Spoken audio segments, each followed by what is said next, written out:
Yeah. So, dear mentors, dear presenters, and dear participants, welcome to day 2 of the conference. My name is Ella Maksakova. I will be chairing a few sessions in this room. Thank you for joining room 2. And we will start. Today we have, I would say, a big delegation from Uzbekistan.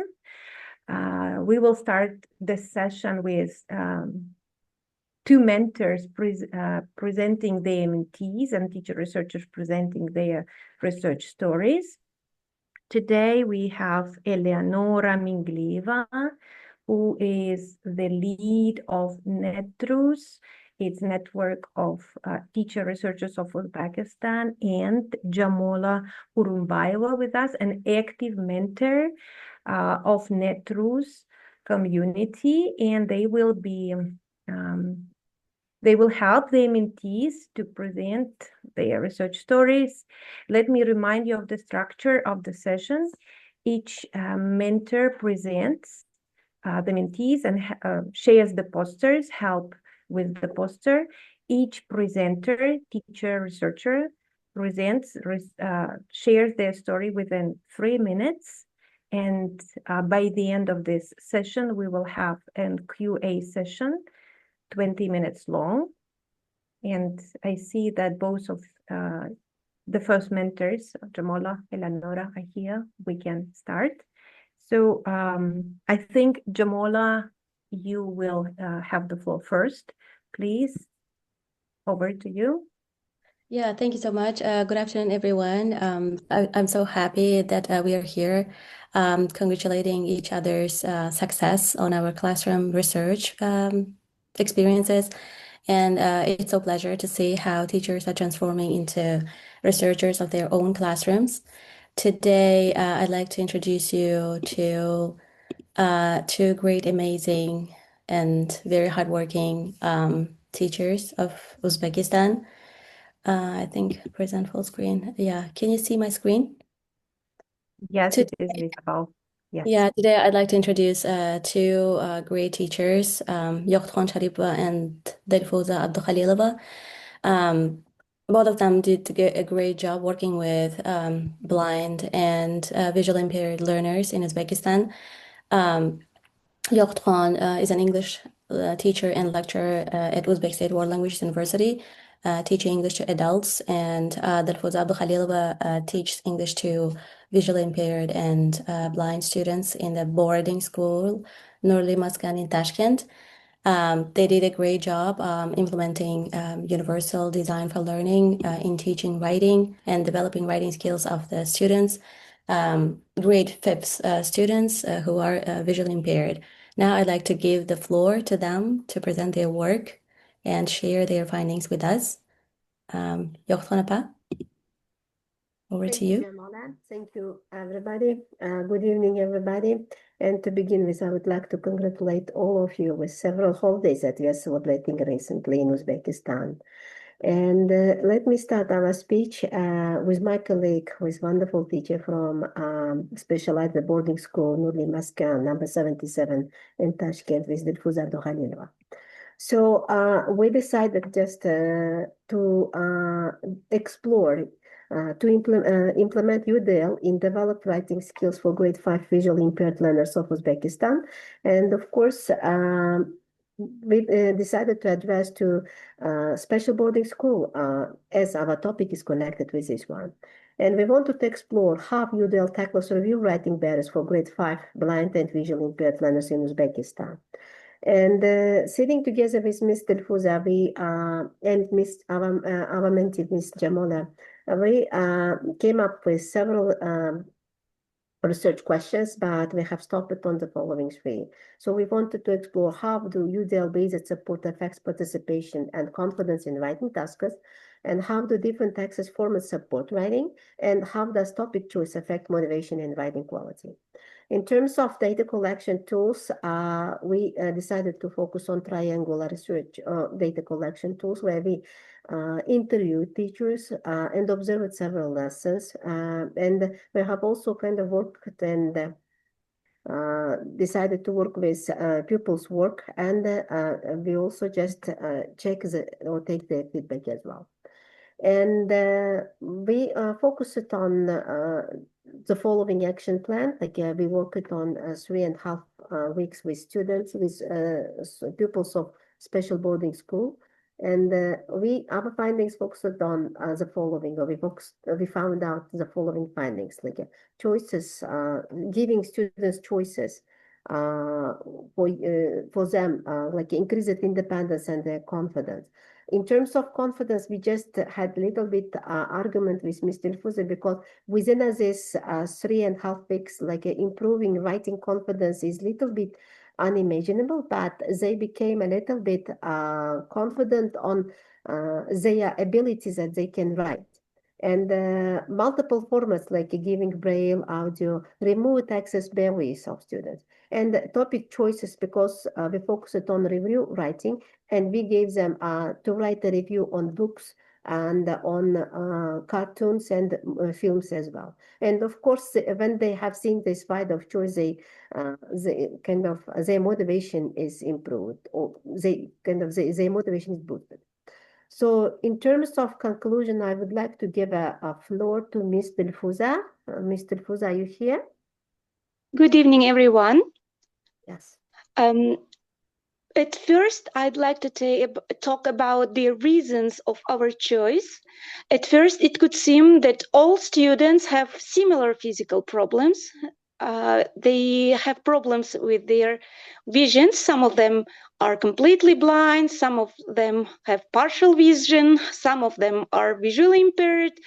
But if we dive into it deeper, we can see, although all students have vision problems, the thing is much difficult and much different, because there is a student in that 5th grade who is completely blind and suffers with dyslexia and dysgraphia. And this means that it's really difficult for her to read and write. There is another student who is visually impaired. This means she can read and write easily with a pen, but she is hyperactive, and it's really difficult for her just simply sit and listen to the teacher and do exercises. There are another 2 students who have I'm mental very disorders. sorry to interfere, Dilafruz. A wonderful presentation, but we have 3 minutes per presenter per presenting group. So I would like to say that the rest of your story you will be able to share with a Q&A session. Yes, keep in mind that 3 minutes is our utmost per teacher researcher, or even if it's a presenting group. Thank you very much, Jamola, and to your mentees. And now I think I need to give the floor to Elyanora and her mentees. Elyanora, please tell us who is presenting today. Thank you. Thank you. Just give me a second. Hello, everyone. My name is Elyanora Menglieva, and I am the NetRus leader. So NetRus is a network for English teacher researchers in Uzbekistan, and we have launched a teacher research mentoring training project recently. And I also had a wonderful chance to mentor some of my brilliant colleagues. And I'm going to give the floor to our colleagues who are going to share their wonderful projects. So, and I'll start with the first presentation. So Maria Kovic, so she's an assistant professor at Webster University in Tashkent, and she's going to present her research on feedback research. Is it good enough? Over to you. Thank you. Okay, so if everybody is ready, we can start. I'd like to introduce Maria to you. She is a sociolinguistics instructor. She teaches a group of graduate students at a private university. And the course is called sociolinguistics. One thing that's important to understand in our program is that we have a lot of assignments that are very similar to each other, that build on each other. So we go from formatives into the final summative at the end of the course. That's very important for my research. So back to Maria, sorry. Unhappy with the last year's results. Maria decided to look into the problem, right? So she sets some research questions and goes hunting for data. She checks research basics with Elyanora and the team, then goes into reflection notes, peer interviews, reflection of students' assignments, and the feedback that led to other formatives who were a little bit different. So all in all, she discovered that she needs to change the feedback. And because she's given a chance to teach a new cohort, she thinks of that cohort as the pilot group, hoping that if she changes the feedback to be a little bit more balanced, to have some inquiry-based comments, to have some model-based feedback, that the students would be able to do better. And after that intervention, she got hungry again for data, that is, and she found some new colleagues to interview. She looked at the improvement in both grades and students' surveys, and you will be able to see the problems on the slides as they change, and some things that I managed to learn from those assignments and the feedback and the comparisons between the two groups. But all in all, it looks like students can learn better if the feedback nature is a little bit different. So if there is a balance between direct questions and comments like go and do this, this is wrong, and giving a model of how it should look like, or giving an inquiry-based question that gets students thinking. You will be able to see how the two groups did in a chart that's coming up. And I just want to say basically, the answer to my problem and research question was yes, they can do better with better balanced feedback. And can Maria give more effective feedback? Yes, she can. Thank you. Thank you so much. 3 minutes. That's a really good time management. Very impressive. Okay, so thank you so much. Now I'm going to move to the next presenter. So just give me a moment. So I'm going to invite another teacher researcher who did a wonderful project and on actually corpus-informed ESP materials and AI. So Ayvol Ganbarasheva, so she's an assistant teacher at Nikko State Pedagogical Institute in Karakol, Pakistan. So, and her research topic is closing the gap, improving corpus-informed ESP materials through teacher reflection and AI assistance. Just give me a couple of seconds. Sorry. Okay, here we go. Yeah, over to you, Aya. Okay, thank you. So the issue that I explored is related to teaching English for specific purposes, or ESP. Teaching ESP can be challenging when materials do not fully align with the students' needs. So to address this, I developed corpus-informed ESP materials for psychology students based on the data that was retrieved from corpus that I myself compiled, which provided authentic data. However, I had a feeling that the materials were not teacher-friendly. So to explore this, I conducted exploratory action research, which is shown in the center of the poster. First, teachers were asked to review the lesson plans, comment on the structure and clarity, and identify teaching difficulties.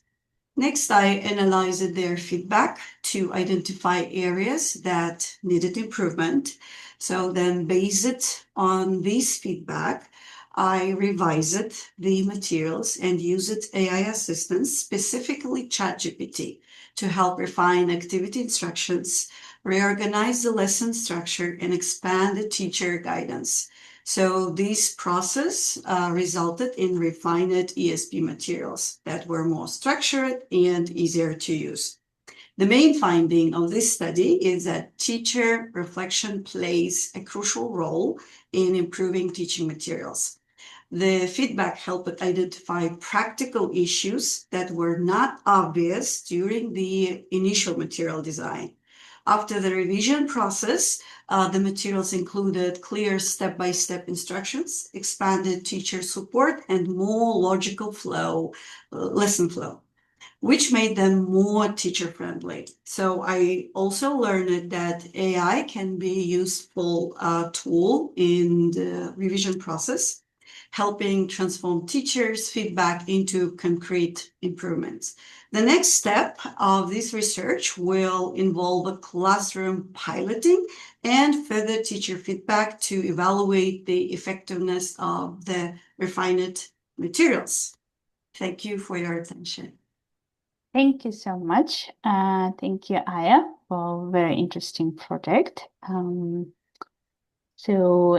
yes, you've touched upon the very important aspect that AI can be used for the materials as well.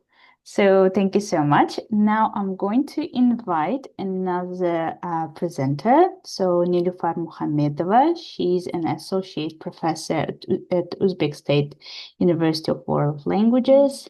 And she did a wonderful project about how to use English fiction, original English fiction, as innovative way to help students apply vocabulary strategies. Just give me a second to share. Yeah. Okay. So, okay, good. Am I audible? Hello. Yes. I am. Thank you, Ele, for introducing me. So I work at the State University of World Languages in Tashkent. And for this exploratory action research, what I did is I focused my action research on using a classical novel in my vocabulary class. So my students were year 2 students. And they study a teacher education program, and they are future English language teachers. So the course lasts usually 1 semester, and it is 15 weeks, and we had our classes once a week. What I did is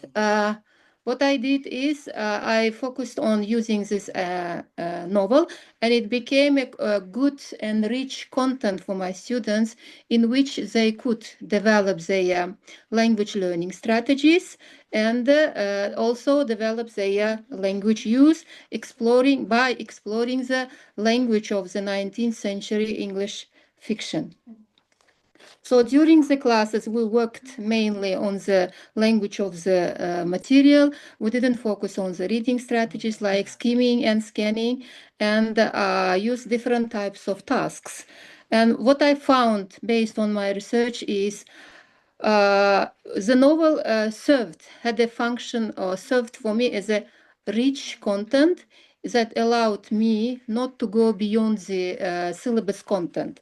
So in our vocabulary course syllabus, we have specific topics that you need to follow, but when I use the novel, it allowed me to develop those topics. And I could see that it was possible to focus on the novel and let students explore the language at the same time, follow what is given in the syllabus. Another finding was that based on the language analysis tasks, I could see various language strategies that my students could develop and could demonstrate during the classes.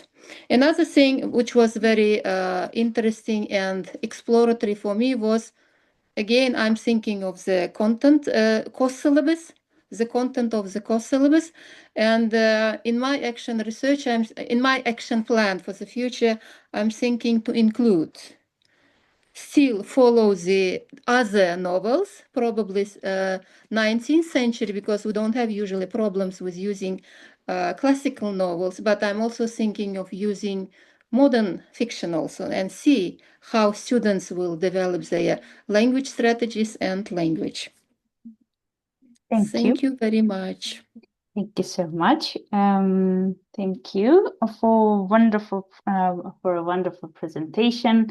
And I think going back to original English is quite interesting approach. Okay, thank you so much. And now I am going to invite another presenter. So Venera Bekmuratova. So she's a head of primary education and methodology of philological sciences at Abdullah Avlani National Institute of Pedagogical Excellence. So, and her research is actually about reflective practices, developing reflective practices of language teachers during in-service teacher training programs in Uzbekistan. So, give me just a few seconds to find your presentation. Okay, I found. Okay. All right. Sorry. Yeah, go ahead. Okay. Good afternoon, everyone. Thanks for being part of. Thanks for giving me opportunity to be part of this community and do some research. I work at Avlani, as it was mentioned, and I've been always around teachers and doing some teacher training programs, always being involved in professional development. And reflection and being a reflective practitioner was always like something I was interested in. And so when I joined this community, I decided to take this topic to further explore the habits of teachers who come to 1 month's course. And the context is here in this institute where I work, teachers come to 1 month's 100-hour teacher training course. It's a mandatory course, 1 month, and then complete and take the certificates. So, and I was really interested what do teachers think about being a reflective teacher. How do they prioritize this in their professional development? So here in this research, I used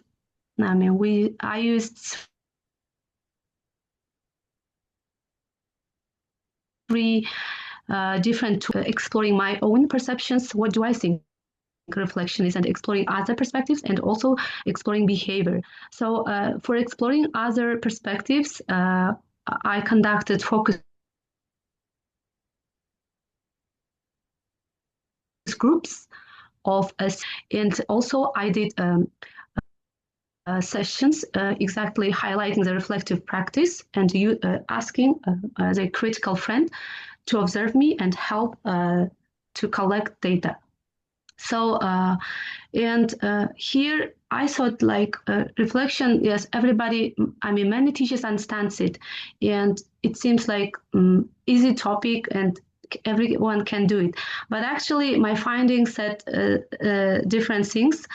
You can see in the poster that the challenges that some teachers do not really prioritize the reflection in their professional development, and they lack support, of course, by the school leadership team, and they weren't aware of many different reflective tools that they can implement in further develop their professional growth. So from the focus groups, I went further to do the session with them, and also took feedback. And within this 1 month's course, I helped them to deepen their self-awareness of being a reflective practitioner, and how it can help them to set their professional development goal. Okay. And Thank you so much, Viniera. So thank you for a wonderful presentation. Sorry to stop you, but yeah, but we have the conference timing. It's only 3 minutes. It's quite interesting project, and it's very interesting topic, reflective practices of teachers who come to compulsory in-service teacher training programs. And it's quite interesting. So you can actually see her project poster in the program. Thank you so much, Viniera. So there will be more questions, and of course there will be. So we will, our participants will ask a bit later. And I'm going to invite our next presenter, Anastasia Shikina. So she's an ESP teacher at Fergana State University in Uzbekistan, and she's going to talk about writing with AI, not instead of it. So just give me a couple of seconds to open your poster.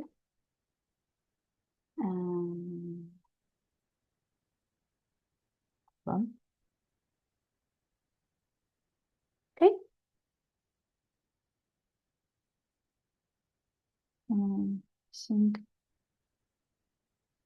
I think now you can see the poster, right? Okay, Anastasia, over to you. Yeah, thank you very much. I would like to start with a question. So if AI helps students write better, why do they still feel less confident after using it? And with this idea, I conducted my research at Fergana State University with my third year undergraduate students, majoring in English philology in my ESP writing course.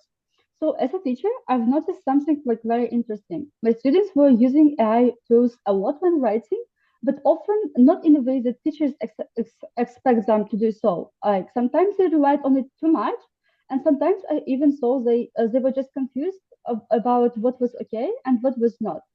So that's why I decided to explore the situation in my class, and to do so, I used teachers' reflection, students' written works, online surveys with my 13 students, and ended up with small focus group discussion. And my exploratory stage showed a few really interesting things. Like, first of all, the use of AI was very high. Most students say that they often or always use AI when writing, that you can see from the statistics that I have. And secondly, students use AI mostly for academic projects, but less for creative tasks. And also, students told me that AI helps them with their grammar and ideas generation, which is very great. But they also say that sometimes AI changes the meaning, removes their personal voices, and even makes them feel less confident in their own writing. And another big discovery was the ethics confusion. So sometimes, honestly, my students say that honestly they were not really sure what AI use is allowed by them and what is not. And based on my findings, I created an action plan together with the students, which you can see from the presentation. So after we have introduced a clear AI rules and some new activities, some things started to change with them. First of all, my students all clearly understood the AI rules, and often they knew that AI cannot write full paragraphs for them, but they can just check it, help with the grammar after they write their own drafts. Also, students actually started their writing their initial drafts first, and then polish it with AI. And also, the most interesting thing is that my students told me that they don't really want unlimited use of AI. They just want to to have a clear rules and guidelines on the teacher's side, so they can just use AI as a helper, not as a replacement for their own creative thinking. So the main idea of my research was really simple. AI can support the writing, but students still want to learn how to write themselves their writing tasks. Yeah, and it is the end of my presentation. Thank you so much. Thank you. Thank you, Anastasia. And her actually research is also quite interesting, especially when it comes to the action plan, because it was co-created with students. So yeah, wonderful. I think so. All of my colleagues have done a wonderful job. They've done quite interesting projects on a very particular issues that we as teacher trainers, teacher educators, and overall teachers face. So now, Ella, over to you. Thank you. Thank you very much to all the presenters. Overall, we observed 6 presentations, but of course it was more like a teaser. Now we have 20 minutes of a discussion time, so you're welcome to ask questions, name the presenter. You would like to ask more about the research. You can type, of course, in the chat, but it would be much more interesting and lively if you will unmute yourself and ask it using your voice. Please use this digital hands icon to signal that you would like to ask something. 20 minutes, you're welcome to ask and share your comment, or maybe you have a question to the 6 presenters.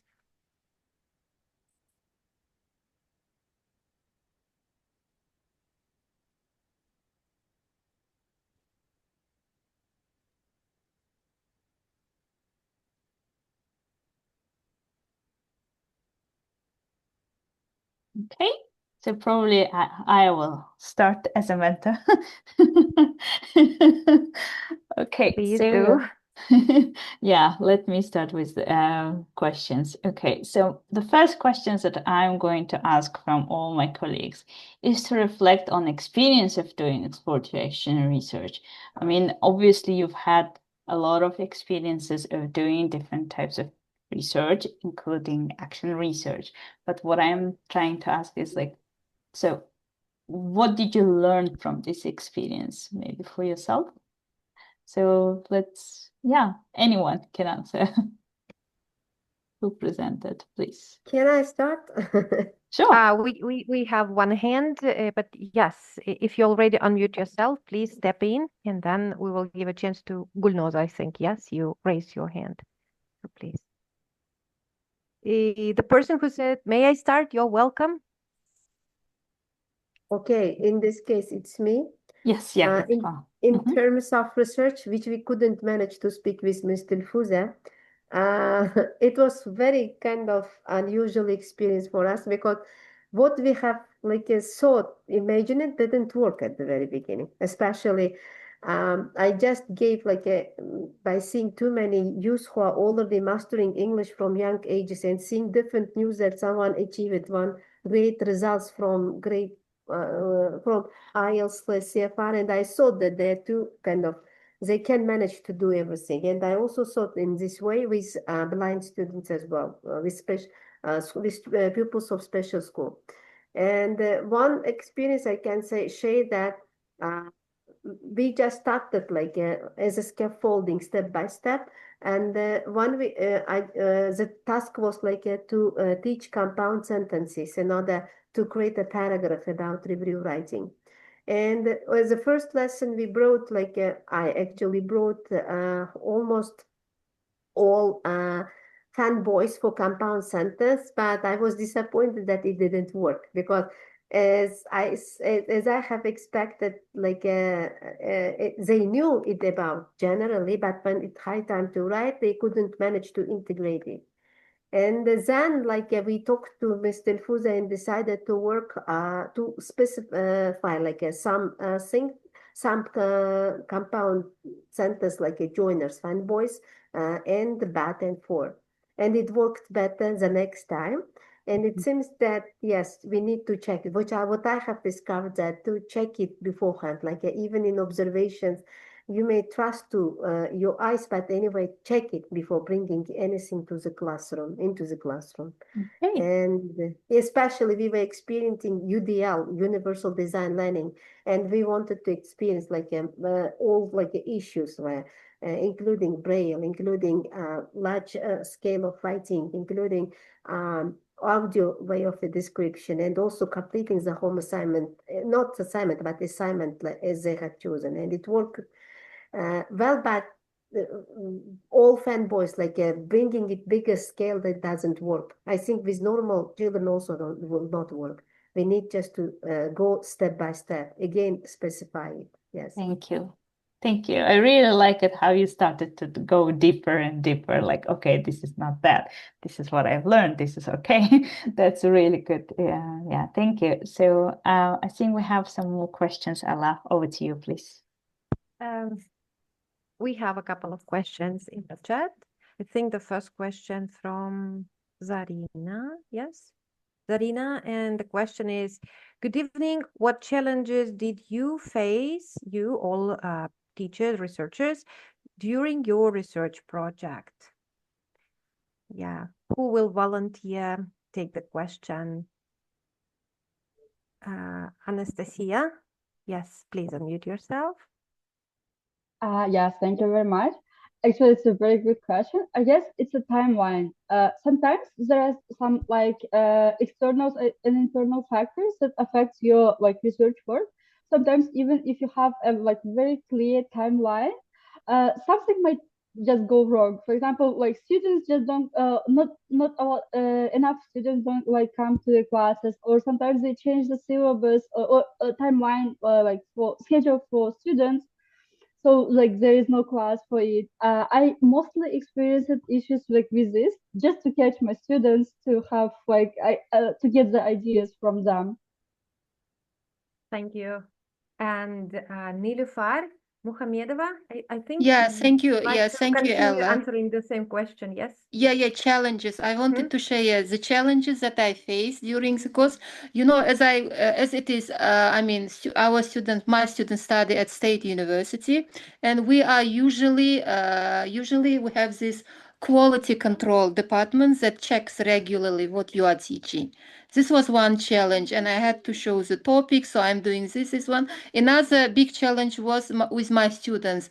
I was afraid that they will stop reading it. When you give the first chapter, and it was a classical novel, when they looked at they started reading the first chapter, they said it's not adapted, it is so difficult, they started complaining. And for me, it was kind of a challenge to motivate them.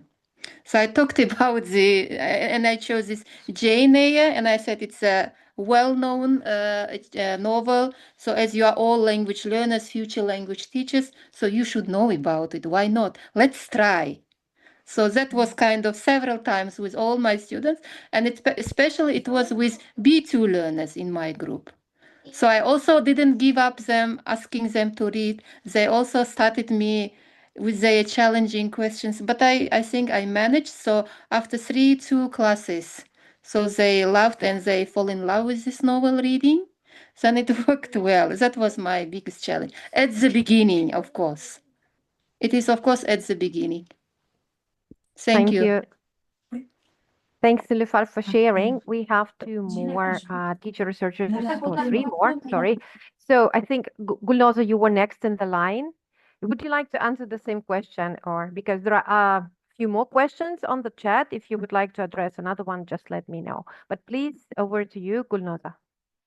Okay, thank you very much. No, it is as a question. I would like to ask question from Aya Bulgan. Yes, Bulgan. Sorry, Aya.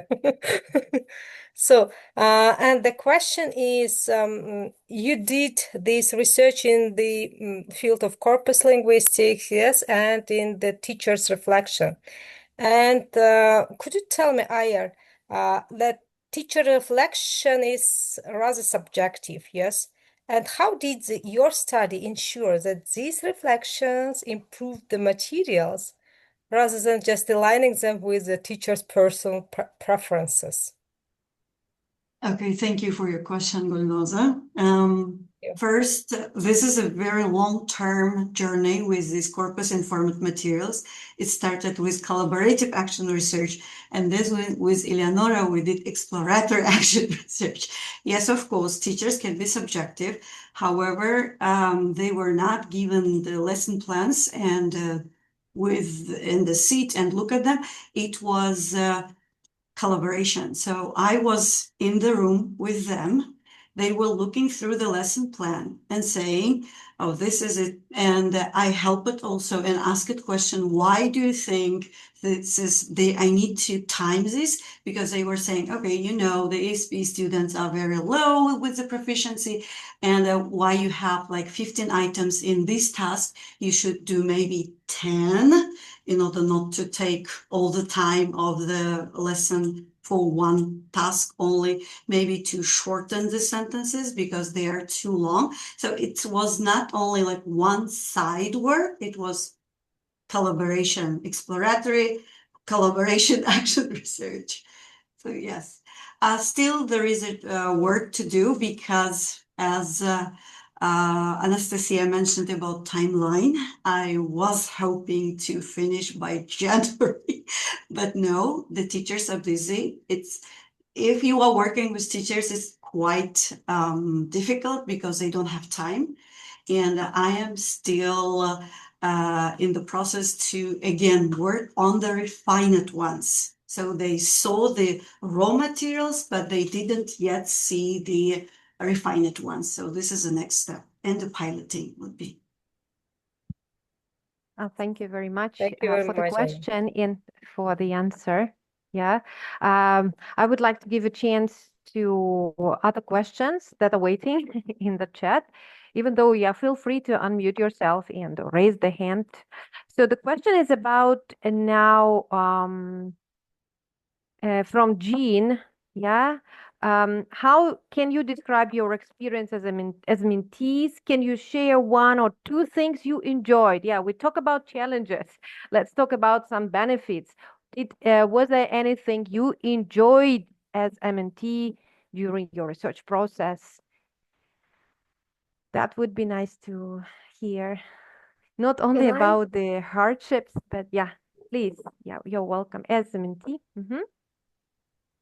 Okay, I really enjoyed this process because at the very beginning I had too many confusions, and I do remember how I just worried, like it doesn't matter what time of the day or part of the day, Jamola, by giving too many questions and etc.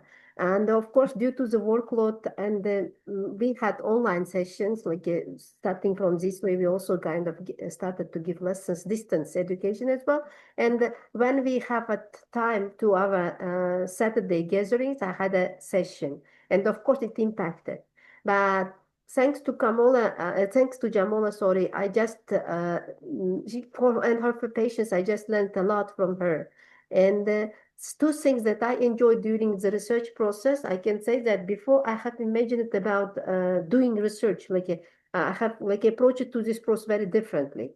And in front of me, it was it seemed to me that I had to read a lot of things and I need to analyze these things. That is what I just thought about writing or doing research. But thanks to her and thanks to this program and thanks to the materials that you have shared constantly in the Telegram in our group, I learned and I understood quite well what is research, how to create research questions appropriately, what things I should include when I just create research questions, and then how to conduct the research. Because I just changed my topic several times, and to the end, I have stop it on one topic. And Jamola said, can you manage to conduct this research? Because 1 week research or 2 week research is not a research. It should have minimum 3 weeks. And then I just started to worry, oh, what can I do? And I kept on going to all lessons to check to this special boarding school. And the next a problem was a distance, because this boarding school is situated in a very long distance. And thanks to our authority from my university who helped me to conduct it, when I have explained them situation, they just gave me some time, in the morning time, they gave me free time to go and to visit the school. So that means the next thing that I learned, if there is a wish, there is a will, there is a wish, or something like that. So if you want to, you can achieve it. So the one thing that you needn't to stop, you need to go on. And now, in terms of research, I cannot, I'm quite confident, more confident than I have imagined. And it's not so challenging thing as I thought, but it's vice versa. It's very interesting to analyze what was achieved, what was not achieved, what should be done, or if I'm not like a failure, how can I just continue? Should I stop or shouldn't I stop? So now I'm just confident on this one, and thanks for everybody for helping us just to show what to do, because it was one of the biggest areas of us, like teachers, because we do a lot, but we don't know how to put it into, how to share it, if I say it in another way. So now we can be confident in sharing. Thank you for everybody. Thank you very much, Akut. I think the question about the challenges turned out to be more popular. We have 5 minutes left for this Q&A session, and I just spotted that 3 questions in the chat were about kind of the same. You were asked about your further plans, what you are going to do with your findings. So I would like to invite teacher researchers who hasn't shared yet or hasn't answered yet the questions. Maybe you would like to take these questions about what are your plans with for the question about your findings plan, getting the result of the research project. What's your plan? What you will do with the results of the research project, and any recommendation that you would like to give to other teachers because they might have experienced similar issues. So the question about the value of your research findings and your future plans. I can maybe start covering that. So I'm a big fan of conferences. So a lot of people will hear about this in different conferences. I'll keep boring everybody with the topic until the end of the year, until I start working on something else. I know a lot of other people are going to publish, and there is a journal being prepared. Maybe somebody can tell us more about it so people know what to expect. I know there was a lot of talk about it. Thank you. Anastasia, yes? The question about your future plans. Yeah, except publishing our works together, like, and working on it, publishing in journals, I would like to also share my knowledge with the teachers, at least at my department. So, for example, because in my study, like, I used like with the help of Elyanora, she was. So I guess sometimes you just need a person to reflect on your practice, teaching practice, and she was asking me a lot at the first stage, like you expect your students to use AI in a different way, but do they really know about it? So she was just giving me a helping to talk with the students and ask them what do they understand how to do it. So, and as the answer of this specific question from my research, I got that teachers don't know how to really understand how to explain to the students how they want them to use AI in their classes, in different classes. So maybe would be good also to talk with the teachers and to explain that sometimes they should just allocate some time to just explain what do they expect from their students in their classes. Thank you. Yes, it is important to have a helping friend, and I think this time you got your mentors, and that was a part of the research success, to have a helping friend. You just might spot it that I have shared 2 links in the chat, one to get a certificate of participation presenters, and the other link is to fill in. That's the feedback that you would like to share with us of your experience, what you enjoyed most in the session. So you can send only the feedback once, but you're welcome, of course, to visit other sessions as well. I think we have more questions, and yes, thank you very much for answering the questions right in the chat, because I don't think we will be able to cover them all. One question to all the researchers: do you feel more confident about investigating classroom problems now, doing it solo yourself? That sounds as a very easy question, but you may unmute yourself and share a couple of words if you would like. How do you feel about conducting research on your own? being Ella, mentored. Yes. sorry, can we invite Venera because I think she didn't talk yet? You're welcome, Venera. Yeah, I was Sorry for highlighting. Trying to actually type. Yes, what I actually, when it comes to challenges, it's some technical issues and the busy schedule, timeline, and also, and I realized that you have to be very open when stepping into this research process.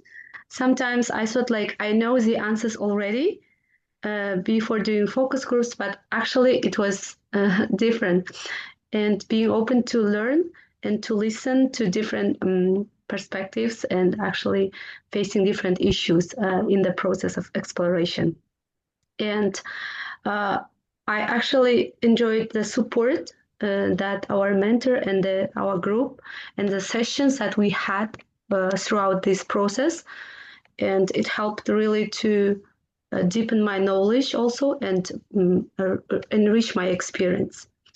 And I'm going to actually further continue this because I believe now it's much more even important to help teachers to realize the importance of this reflective, being a reflective educator. Thank you very much, Venera. Thank you for Elyanora for spotting that Venera didn't have a chance to share her reflection and impression. Well, now it's time to thank once again all of you who joined the session today, presented, made it possible. Thank you to mentors and thank you to our guests and all the presenters. We will have a 5 minutes break and then we will resume here in that room. Stay with us. Now enjoy your 5 minutes break. Session 2 in this room. Welcome everyone, dear presenters, dear mentors. And we have another group of mentors from Uzbekistan, 6 mentors, and they will be inviting their mentees to share with us their research stories. Let me remind you briefly about the structure of the session. Each mentor will share the poster of the mentee, presents the mentee, and the presenting teacher, researcher will have 3 minutes. So please be quite up to the timing that is required. But no worries if you will exceed, we kindly remind you of that. And after that, after all the teacher presenters present, we will have a session of 20 minutes where you will be able to ask your questions, comment, share your impression. So take notes of your ideas, what you would like to ask them about. So when we are open for Q&A session, you have already on mind what to ask, what to say. Now let me invite the first mentor. It is Dilafruz Sarimsakova. Dilafruz, over to you. Please present your mentee. Thank you, Ella.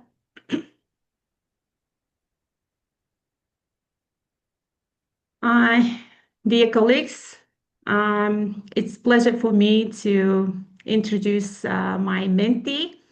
Yeah, she's Umida Khakimova. She teaches at secondary school in Namangan. So let me share the Padlet. It's visible? Yes, we can hear. We can see it, sorry. Okay. Over to you, Umida, please. Hi, everyone. Okay, today I would like to share my exploratory action research on the topic, how can I engage my students during grammar tasks through differentiated instructions. This research was conducted at my school with my 8th grade students. There were 17 and including 3 SEN learners. The class has mixed proficiency levels ranging from A1 to B2. During my grammar lessons, I noticed an important issue. While some students actually participated, others remained passive, disengaged, or some kind of anxious, and especially when tasks were too difficult or when they were afraid of making some kind of grammatical mistakes.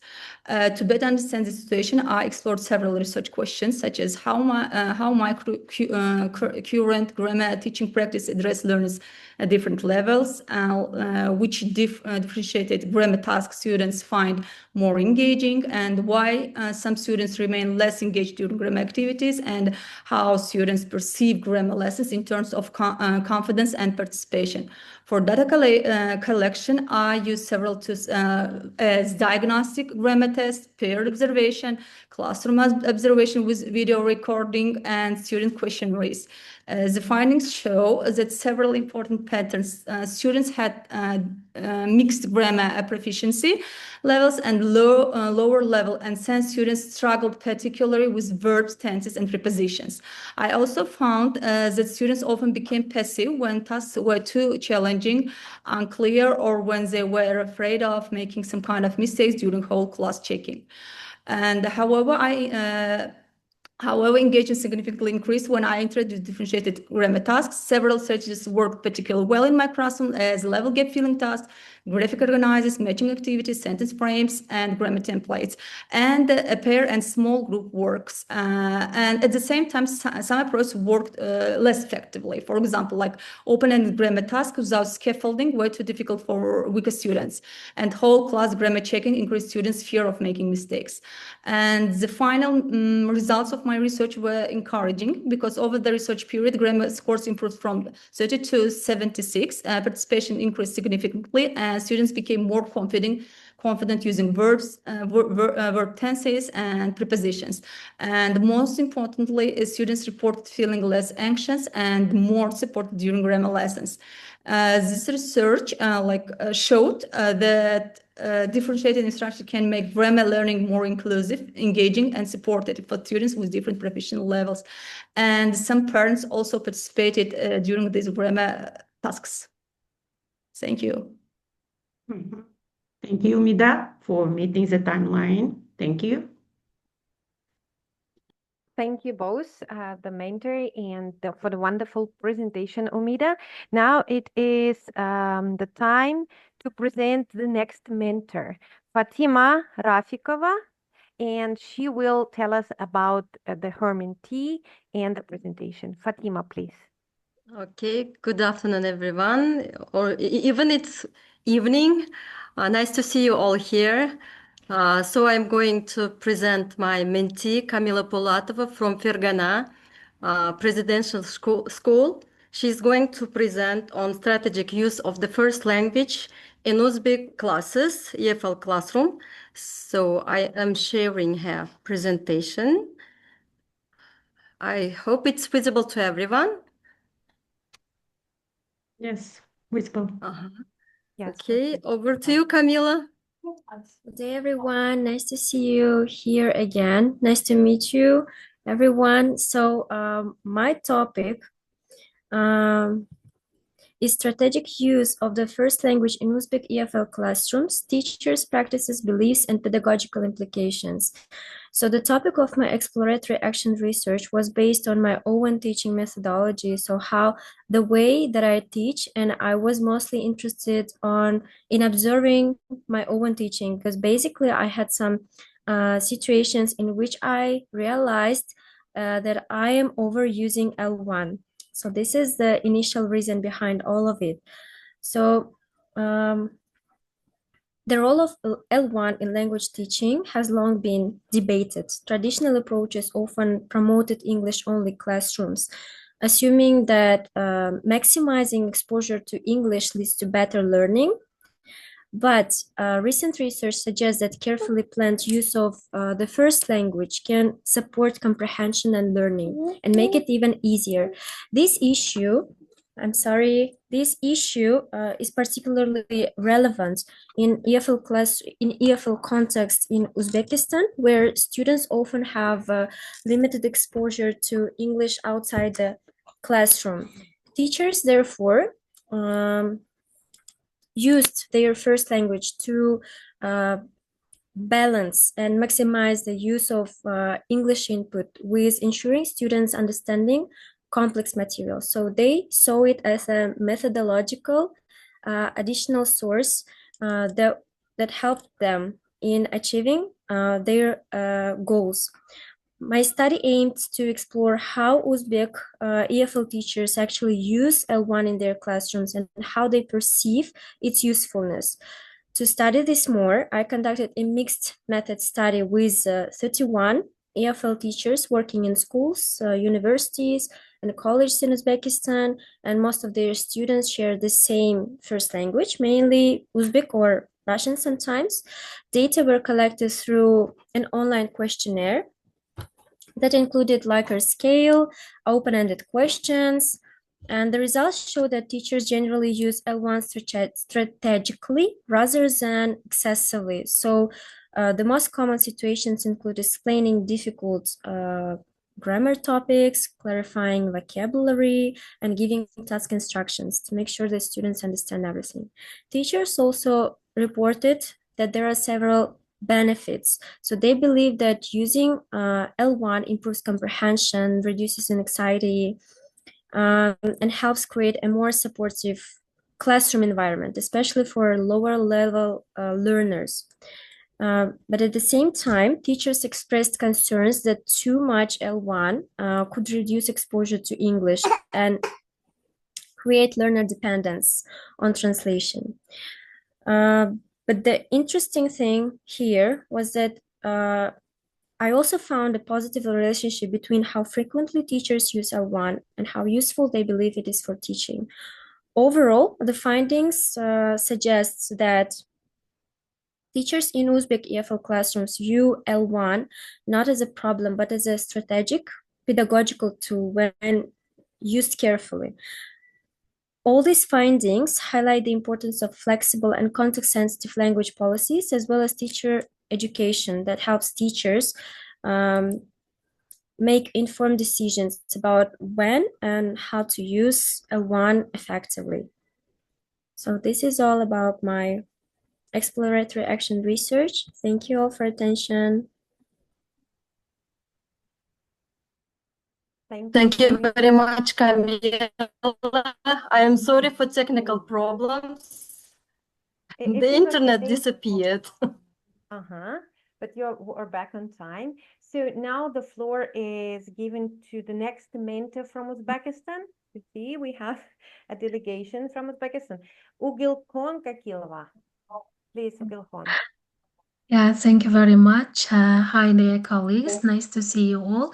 So now I would like to introduce my mentee, Zarina Mustafina, who is an English teacher from a rural secondary school in Surkhandaryo, and she conducted very good exploratory action research about managing large classes in secondary schools. So now I would like to invite Zarina to present her research.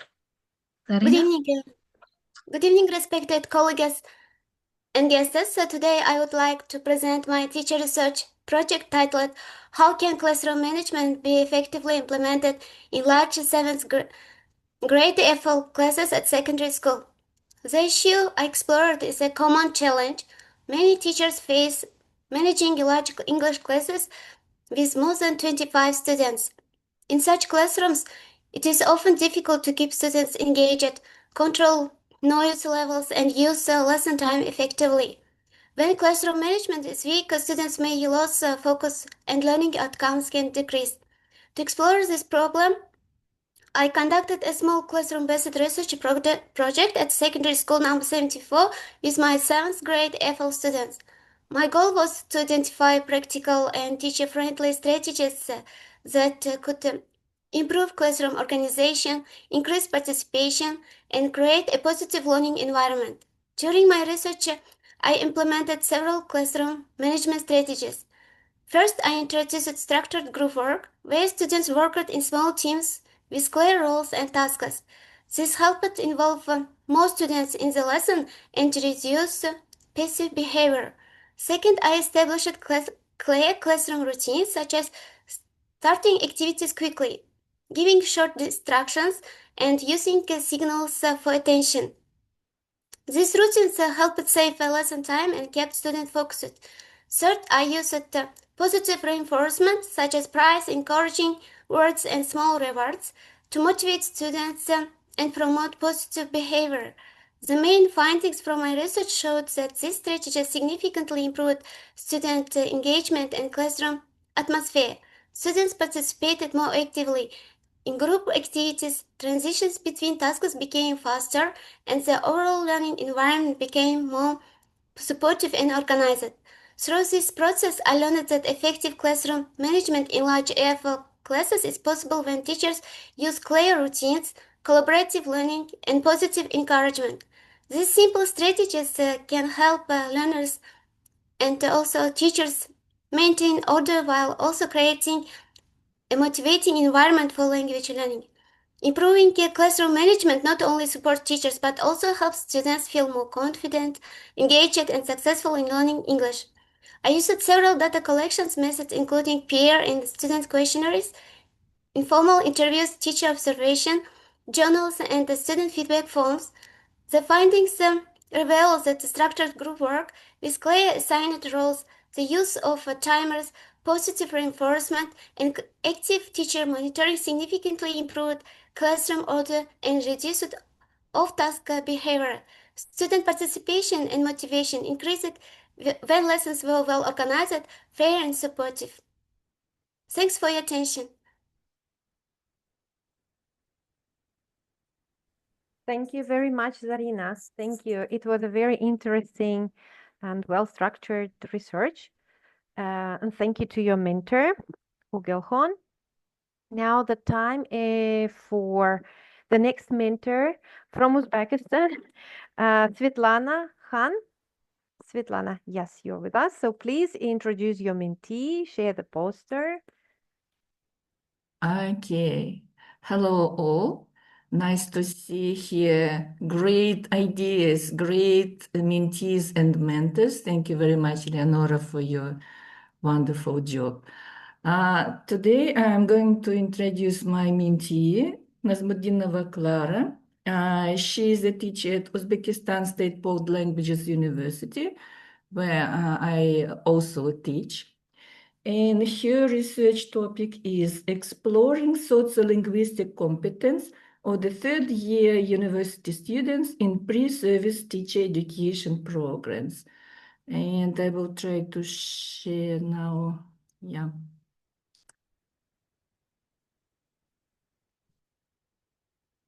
Okay, is it visible? Yes, we can see it. Okay, thank you. Now, Clara, it's over to you. Yes, thank you, Ms. Svetlana, and hello and good evening, everyone. Clara, please closer to the microphone. You are a little bit muffled. Your voice is not clear. Okay. What about now? If I hold my microphone, Oh, is much it better. Thank you. Perfect. Yes, thank you so much. Yes. Yes, as Ms. Svetlana introduced me, let me just again repeat some information about myself. I'm a teacher at the Uzbekistan State World Languages University, teaching at English Philology faculty. Yes, and I'm teaching currently third-year students reading and writing class. So background information of this research and just my biggest motivation was my personal observations of how many times our students may speak, may say something inappropriate, because we are so lucky and we almost every year we have native speakers, teachers at our faculty, at our university.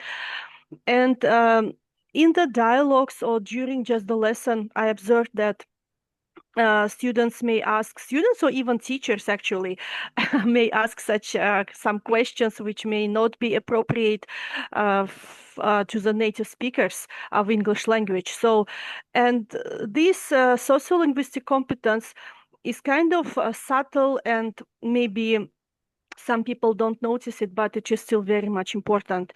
It means the definition is the ability to use language appropriately in different social contexts, taking into account factors such as social norms, politeness, the relationship between speakers. And so I had the following research questions in this small exploratory action research. So the first one is, why do I consider sociolinguistic competence an important competence for the third year university students? And in order to collect data for this question, I used my personal observations and discussions with my colleagues. The second question is like the main question, I would say, for this research, because I tried to explore my students' understanding of this competence. How do third-year students perceive sociolinguistic competence, and do they think it is important? And in order to collect data, I used questionnaire for this research question. And one more question I had, looking in the future. So according to the literature, what strategies are effective for developing this competence of our students in reading and writing classes? So, and I use literature review to answer this question. So two groups of my students took part in this research, and they replied to questionnaire. And the results showed that very small percentage of them, 45% of them, had more or less clear understanding of the definition and the concept itself, and 55% of them rated it as rather. Clara, for interrupting you in the middle Yes? of something really interesting. Is it time? But yes, I need to remind you Okay, of the so sorry. timing. Yes. Yes. No, it's okay. It's okay. We were all lost in listening to your research, but the rest of the findings you will share during the QA session. Yes. Thank you so much. Thank you to Svetlana and Clara for presenting the research. Now, Thank you. it's the next mentor, which we met before as a teacher researcher. Now, Nilufar Mukhammedova. Yes, she's wearing both hats as a mentee and a mentor. Nilufar, please present your mentees, teacher researchers. Okay. So I want to introduce my colleague, Gulnoza Rajabova. She is my colleague who works at the State University of World Languages, and her research focuses on making lectures interactive. So let's see how she reached her, or she could manage to answer her research questions. Gulnoza, are you here with us? Gulnoza?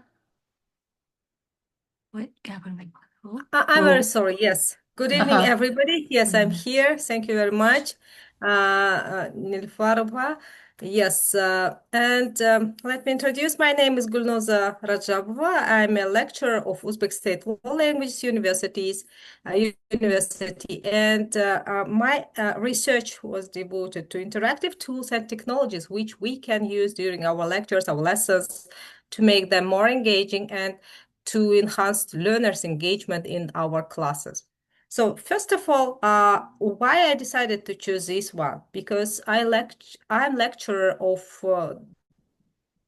this university, and mostly I have not practical lessons but lectures.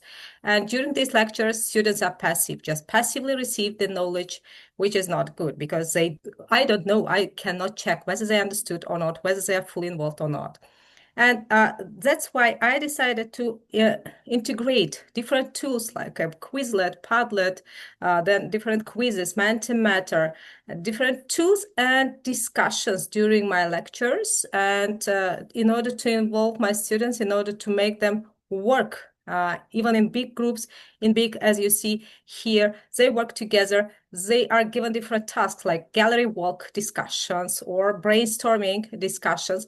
And during these discussions, they are fully involved and get the knowledge and actively participate in the research. So, and during exploratory stage, I wanted to understand students' experience during lecture-based lessons. And the questionnaire showed that 70% of students reported that they felt more involved if they, when they actively interact with each other. Yes, and 90% of them said they participate occasionally from time to time.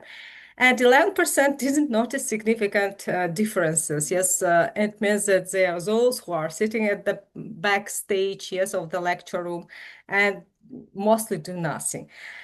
So, and students' comment helped me to understand, to explain these results. And many students mentioned that long expectations without examples make it difficult. Explanations without examples make it difficult to understand the lecture Dear and to Gulnoza, stay focused. Yes. yes. That's all. Yes, thank you very Thank you much. very much. I hate being strict with you, but we have one more teacher researcher, Yeah, and that's why we thank need you. to follow 3 minutes timeline.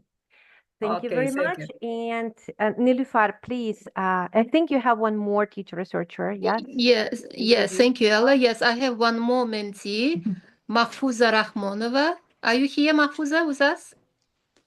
Yes.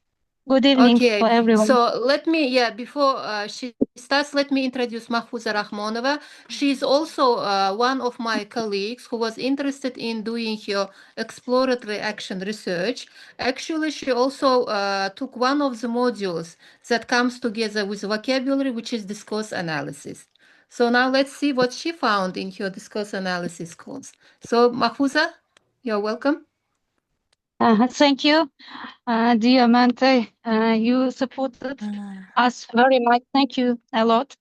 I would like to thank for all organizers of this workshop. We gained a lot of new things, really. So my research topic is how to my discourse analysis task develop my students' critical thinking ability. Firstly, I should begin with that while teaching this subject, discourse analysis, many teachers face a lot of difficulties, challenges, as the name even frightens everybody, especially novice teachers, and many topics of discourse genre may seem very challenging for students as well. So I began collecting some data collection, starting observing my class, inviting my colleague to observe my students' behavior during teaching process, collected some data, qualitative and both quantitative, and did some self-reflection writings on myself. First, I think about this question: what is critical thinking for me? Is it necessary for us to use it into teaching? And then I first myself began to think and to reflect on it. Yes, it is a really important thing, especially teaching discourse analysis, because discourse analysis really has a very close connection with critical thinking, and I would like to develop my students higher critical thinking of Bloom's taxonomy, to analyze, to create, rather than just understanding and memorizing the topic. So I did some findings, and the research showed that students really found a lot of topics challenging, let's say, following coherence and cohesion in writing, anticipating discourse genres, and when I invited my colleague to observe my class, she also suggested me to design more collaborative tasks, such as debates, role plays, which push them to work with their critical thinking than just traditional way of teaching, changing my teaching from deductive into inductive. And it was really an urgent case. While organizing role plays, I had another challenging moment.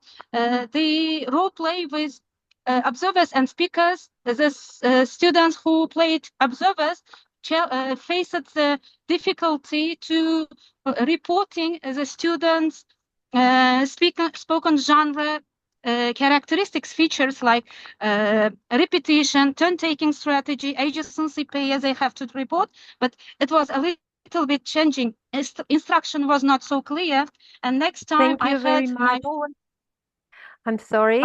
I need to remind of the time. And thanks once again, Nilufar, the mentor, and the presenter, Mahfouza. Now we need to squeeze our question and answer into the time we are left with. Well, less than 20 minutes, to be honest. So a recommendation, if you would like, you can post your question in the chat, but please, dear presenters, keep your eye out for the questions in the chat. If you see that it addresses your research, take time to answer it in the chat. You're welcome to unmute yourself and ask questions and share your comments. So we have time for that. Please, you are welcome to ask and share your comment, ask your question and share your comment if you would like. Jamola. Yes. Yeah. Please. Hi, hello everyone. So I've been listening to all the presentations and I've been taking all the notes and asking questions. I think probably everyone. First, I'd like to ask Clara Nasmuddinova. It was very interesting to listen about social linguistic competence of the teachers and future teachers. I would like to ask how did you come to this topic? I mean, you said that because there was a native speaker in the department, it was not only hard for the pre-service teacher trainers, but also teachers themselves to be able to show their social linguistic competence. I would like to ask, how did you measure that, and why did you decide? Probably it's evident why you decided this one. What kind of rubrics or what kind of criteria did you use to measure or assess their competence social linguistically? And I wonder whether a native speaker helped you or he showed the guidelines that he quite didn't understand the culture or because they have some issues in their communication. Yes. Thank you so much for your question, Ms. Jamola. And well, I can say because I'm teaching in this university for 20 years, for a long time, I mean, this topic is my main research interest actually for many, many years. Yes, because we observe it every day, you know, every day in our life, like when people say something inappropriate in the social context. So that's the reason why I chose this topic. And yes, we have every year we have native speaker teachers in our faculty. And very often I can see, like we can observe like students ask them just directly to their face, oh, how old are you? Or like many other inappropriate questions, you know, like about personal life, about their salary or something else. Our students just directly ask it to the face of the people, you know, which is totally inappropriate in English speaking culture. So and that was a very good question, like how did I do my research? Yes, and you know, I would like to remind that my research was exploratory and I wanted to investigate only their understanding and perception of this competence. You know, I want to emphasize it, I did not measure their competence. Okay, you see? So yes, but I know what kind of questions I have to ask if I want to measure it. So I would give different situations maybe and ask them to choose a particular answer, which one is appropriate, yes. But because my goal was to measure their understanding and their perception of this competence, I chose another way. I actually gave them a different description of different social miscommunication, and I asked them to identify, is there something wrong in this situation or not, and what was wrong, like what was the problem in that situation, you know. By these kind of questions I can just read an example. I wanted to give this question on my slide actually, but there was no space because they told us to make just one slide. Yes, and I can read an example if you want, but the idea of this data collection is to investigate only their understanding, if they just understand or if they just aware, if they are aware of this competence and what's the problem in this particular situation, you know. I did not measure the level of their sociolinguistic competence. Thank you very much, yes, Clara. Thank you. If this answer is clear enough, I hope. Yeah, Jamola, yeah, raise her thumb. Yeah, good. Then Mukaddam, I see your hand being raised. Would you like to Yes, address one of the yes, presenters, please? of course, of course. Thanks a lot. Thanks a lot, dear trainer. I'm so happy just I have joined to this group. Thanks so much. I have a question to the presenter. You know me, dear Malima John, because we have met in EWB Sorry, National which Conference, and you which have presenter you're asking? Which one? All of them or a certain one? no, the last one, the last one. Mahfouza, the last one was Previous. Mahfouza. Okay. Yes, Mahfouza, Thank you. exactly. You're right, exactly, Mahfouza. Okay. Mahfouza, Malima John, you are listening me, yes? Just now. Mahfouza, are you with us? She's not here. Okay, it's no problem. You might type your Okay. question in Yes, the I chat. can. Yes. I can listen you now. Could you repeat the Okay, question, great. please? Yes. Okay. I will write here. It's better. I will write here.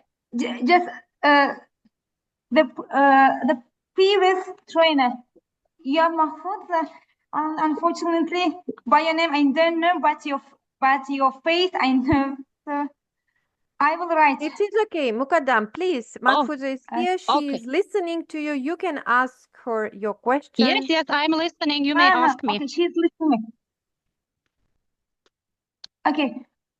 I would like to ask question is that how did you come back that what your research changed after research working? Yes, what did you change in your community? Thanks a lot. Thank you for your question. My findings, yes. I found that I should did a lot of changes in starting from designing a lesson, designing lesson plans, let's say. I should make it more interactive, let's say, where students have to develop their critical thinking. And I began to use TED Talks with some questions after for open-ended questions, adding them after watching the video, let's say, or adding other debates I would add. This was my findings, which really developed my students' critical thinking. Not just doing reading text and answering the question, but they should do something which is create, analyze, and add their own opinion, develop with higher order thinking skills. Thanks a lot. Great job. Congratulations, you. It's a successful research working. Oh, thank you very much for the question and the answer.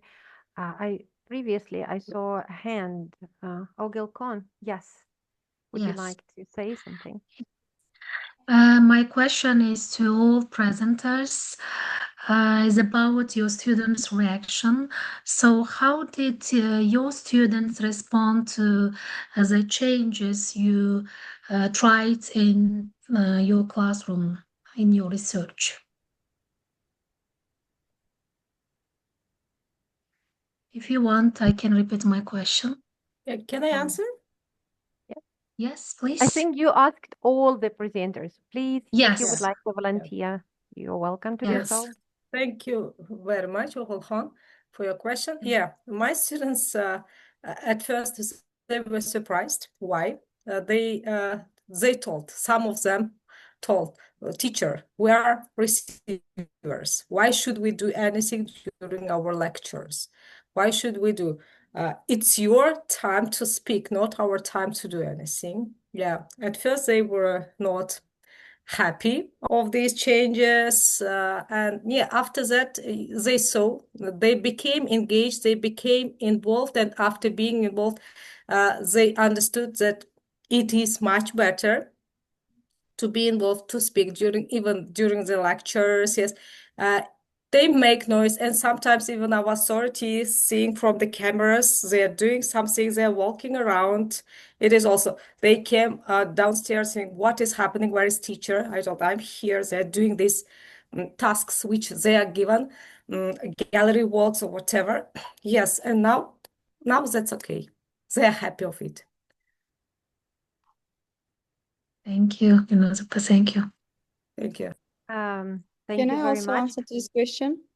Yes, you're welcome. Yeah, Umida, yes? Me, Umida, yeah. Mhm. At the beginning, it was kind of, some students were like a bit confused because this way of working was like totally new for them. They were not always sure that was expected from them during differentiated grammar tasks. They were unsure what me wants from them, kind of this. And however, when the process became more regular and students became like familiar with the task structure, they started to understand their expectations better. And they, over the time, students engage more actively, and especially during pair works and group works. Thanks, Umida. Thanks. Thank you. We have one more raised hand, Suhrat John. Please feel free to reply the questions addressed to you or addressed to all in the chat, keeping your eye out for it. Suhrat John, you can unmute yourself and ask your question or share your comment. Sorry, Suhrat John. Yeah. Okay. I think maybe he can. Oh, you are. Can you hear us, Suhrat?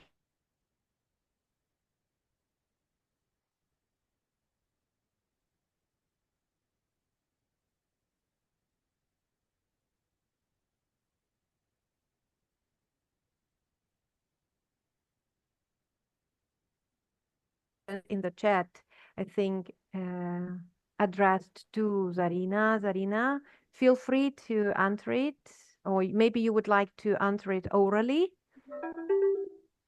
Zarina, if you are with us. Yes, I'm here. Could you repeat the question, please? The question is actually asked by Jamola. Jamola, if you don't mind, you can, ask your question Sure. orally yourself. Yeah, Zarina, your presentation was really interesting, but because it was time which was very limited, you couldn't talk more about the questionnaires that you have asked. I was wondering what kind of questions you have asked your students in your student questionnaire.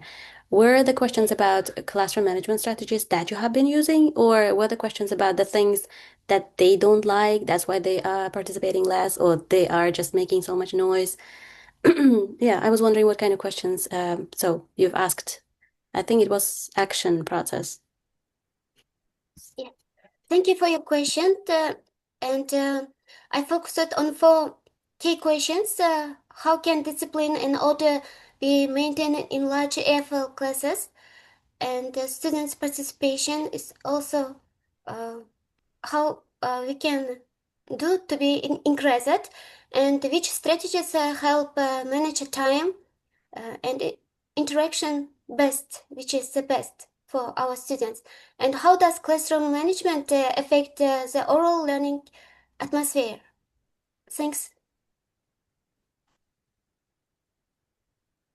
Thank you very much. Rajan provided a question in chat box. Can I answer it? Sure. Umida, yes? Yes. He asked, if I'm not mistaken, there are advantages, as you mentioned, you made differentiated tasks. The question is, in 45 minutes class, how manage to check all students' product or performance? Because as far as I know, tasks may be differentiated, but the content will be the same. Am I right? Okay. Thank you for your question. Yes, you are totally right. The learning objectives and grammar content remain the same for all students, but the tasks were differentiated in terms of difficulty. There were 3 types of grammar tasks, but the content was the same, objective was the same.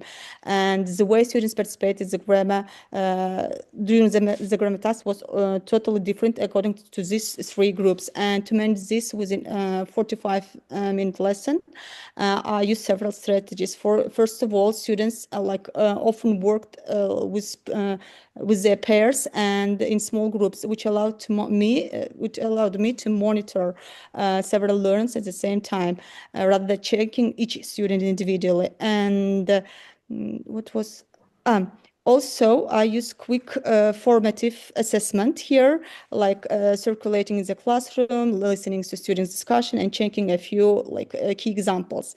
And the third, the most important one, the issue was differentiated tasks allow students to work at their own level.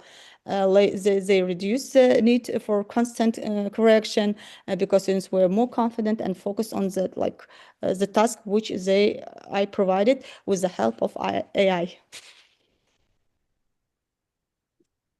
Thank you very much. Okay, and overall, so the goal wasn't to check every product individual, but it's to observe participation and engagement and understanding during the process.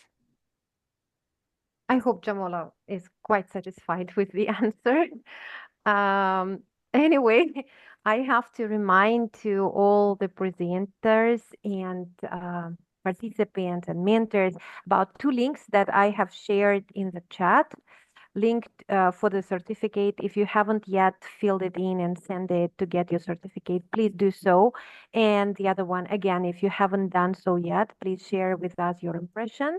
So the link for the feedback. I would like to welcome, would like to say thank you. And once again, to the mentors, presenters, and guests that you joined us today. And that was a wonderful session. And I think we will have 5 minutes break before we resume, and there will be one more session where you will watch, observe, and enjoy presentations from mentors and mentees from Uzbekistan. Let's have a break, and congratulations once again on the collaboration, and thank you for sharing with us the results of your job.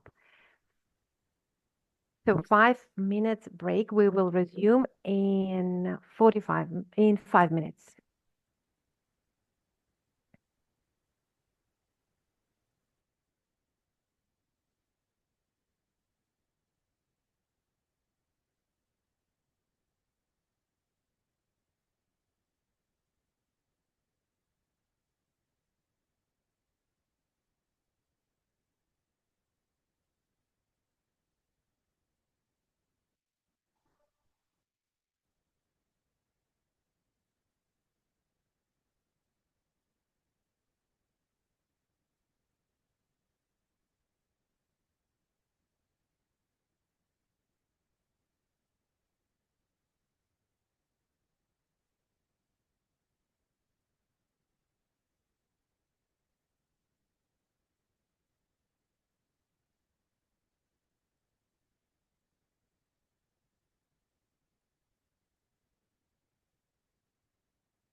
هنجم رافدين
It's high time for us to continue.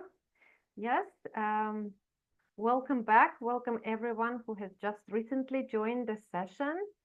And we will start now with a session which will have 4 mentors from Uzbekistan. And let me introduce first briefly the structure of the session, and then I will introduce the mentors. So the mentor will present the mentee and will share the poster on the screen, and each teacher researcher will speak for 3 minutes. Please try to be to meet the timing. If not, I will gently remind you of that. After the presentations, we will have 20 minutes of our time to ask each other questions and share comments and impressions. And I would like to present the first mentor from Uzbekistan, Umida Khakimova. Umida, the floor is yours. Hello, everyone. It's so nice to see you all here. I would like to introduce my first mentee, Feruza Erkulova, wonderful teacher trainer, senior teacher from Namangan, Uzbekistan. Over to you, Ms. Feruza. Hello, everyone. Is it okay with my voice? Yes. Hello, everyone. My name is Feruza Erkulova. My name is Feruza Erkulova, and I teach in a specialized secondary school.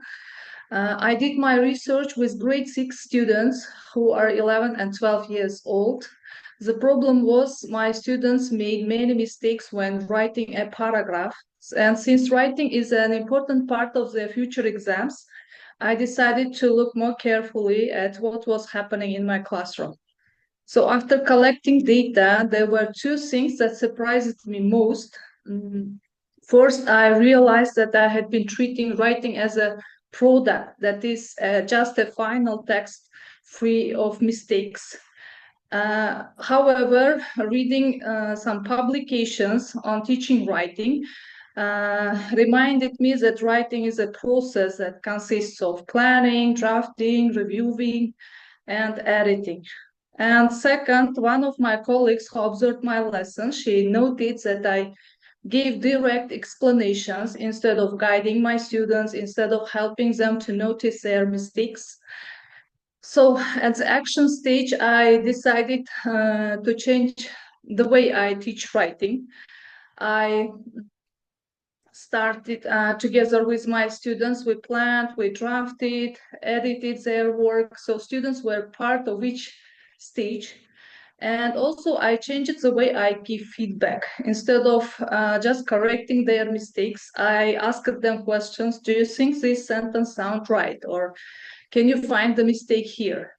And the results were quite encouraging. My students told me that they noticed their mistakes after reviewing. This was important for me because it meant not just fewer mistakes, but more awareness.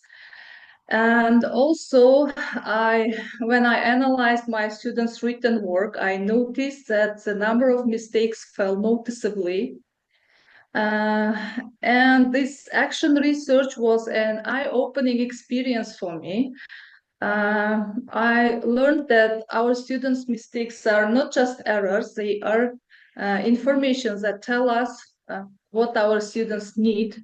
And although I've been teaching English for many years, I came to understand that there are still many things to learn. Thank you very much for your attention.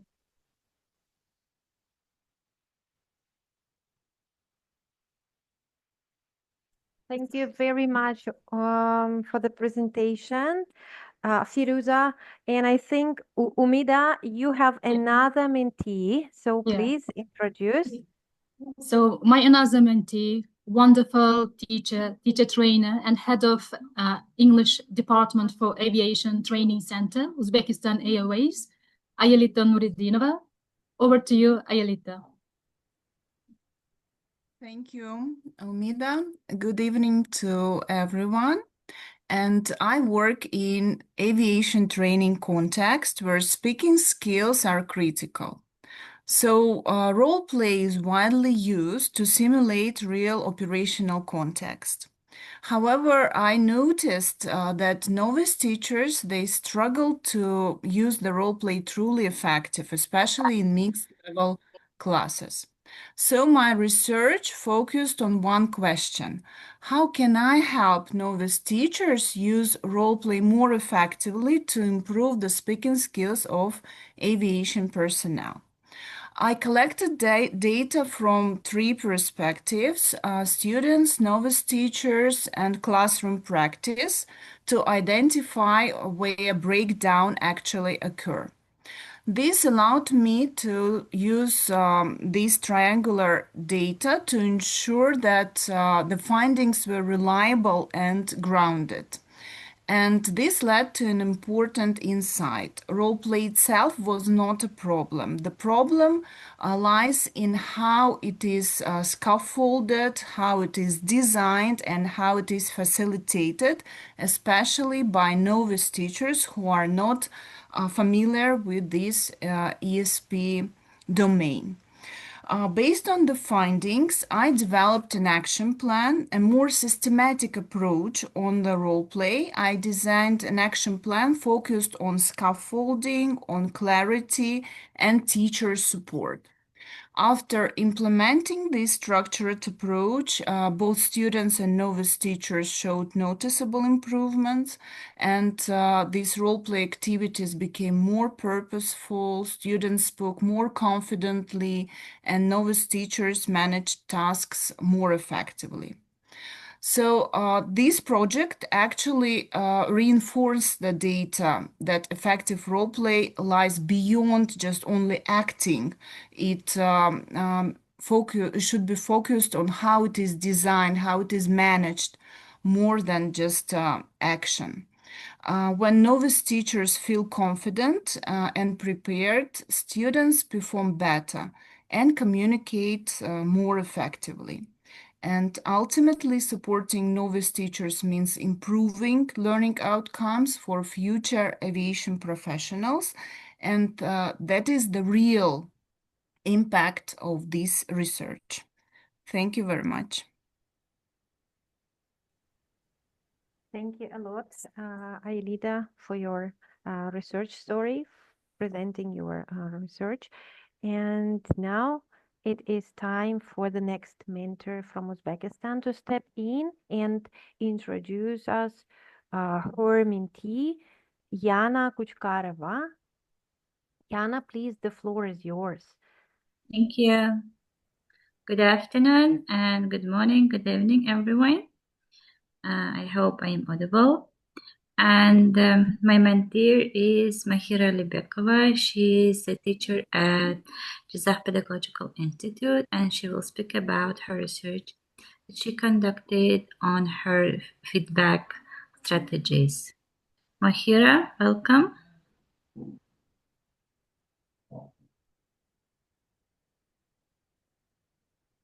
Mahira, are you with us?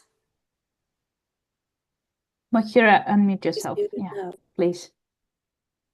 Good afternoon, dear colleagues and fellow educators. I'm Mahira Libekova, IATEFL instructor at the Jizakh State Pedagogical University. Today, I'm honored to share my research titled Feedback-Driven Pathways to Confident Student Presentations. In my work with four-year undergraduate students, I have observed a recurring issue despite their years of studies. Many senior students still struggle with their presentation skills. Specifically, they face struggles related to confidence, speech delivery, and effective audience engagement.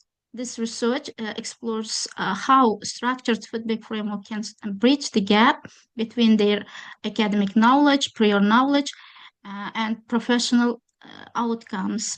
My study is driven by 5 core research questions that examines interrelation between teacher interventions and student perceptions. I'm particularly interested in identifying the specific feedback strategies that can support students when they feel shy or nervous during the presentations. Beyond the classroom, I also look some literature reviews to see how the academic community plays a key role of the feedback strategies. And I designed a comprehensive 7-step research methodology to track student progress and impact of the given feedback over the time. We began with initial feedback questionnaire to establish baseline of the student's confidence and self-perception. And this was followed by the first presentation and evaluation checklist, where we documented their current skills levels. And I then conducted first focus group discussions to gather qualitative insights. And the core intervention is the feedback strategy. It is the sandwiching strategy instruction where students explicitly taught how to progress their knowledge and presentation skills. We then moved to second presentation checklist, evaluation checklist, and to measure their practical improvement. And the last one is post-feedback questionnaire to measure their changes in confidence before and after intervention. This Thank research. you very much, Mahira. Thank you very much. I hope you managed to share with us the most important part, because the rest, the details, you will be able to share later in the QA session. Thank you. Thank you very much to you and to your mentor. And now I'm ready to invite the next mentor from Uzbekistan, Mukaddam Ibrokhimova. And Mukaddam will introduce her mentee. Mukaddam, please. Am I audible? Yes, we can hear Okay. you well. Hello, dear colleagues. It's very nice to be with all of these wonderful teacher researchers from Uzbekistan and from all over the world. And I'm delighted to introduce my wonderful, very dedicated mentee, Elena Azimjanova. She's an EFL instructor at Academic Lyceum in Bukhara, in Uzbekistan. And her exploratory action research focuses on how students interpret implied meaning in listening tasks. And dear Elena, over to you. Hello, everyone. Am I audible? Okay, so thank you for introducing me, dear mentor. And today I want to share my exploratory action research with my students. Actually, I work with first-year Lyceum students and help them prepare for international exams such as IELTS, TOEFL, and SAT. In my class, I focus on developing student academic English skills and helping them feel more confident using English in real life situation and academic context. While teaching listening, I began to notice something interesting in my classroom. Many students could understand most of verbs in a listening tasks, but still they struggle to understand what speakers actually meant. They would hear vocabulary, but not real message, especially when it was implied, something was missed. This made me curious. I asked myself the question, why does it happen? And how do students feel when they have to interpret hidden meaning, tone, or cultural nuances in listening tasks? To explore this puzzle, I carried out my exploratory action research with my students. I used several simple tools to understand their experience better. and including students' questionnaire, classroom observations, short interviews. I asked my colleagues to observe my lessons, and also I used my own reflective journal. During this process, I noticed an interesting pattern. About 60% of my students were quite active during listening tasks. However, 40% of them remained somehow calm and had some difficulties to understand and recognize idioms and implied meaning. Reflecting on my own teaching, I understood that, that I often focused on checking answers after the listening, not guiding my students before the tasks. This meant that stronger students managed well while others felt unsure and about this approach in listening.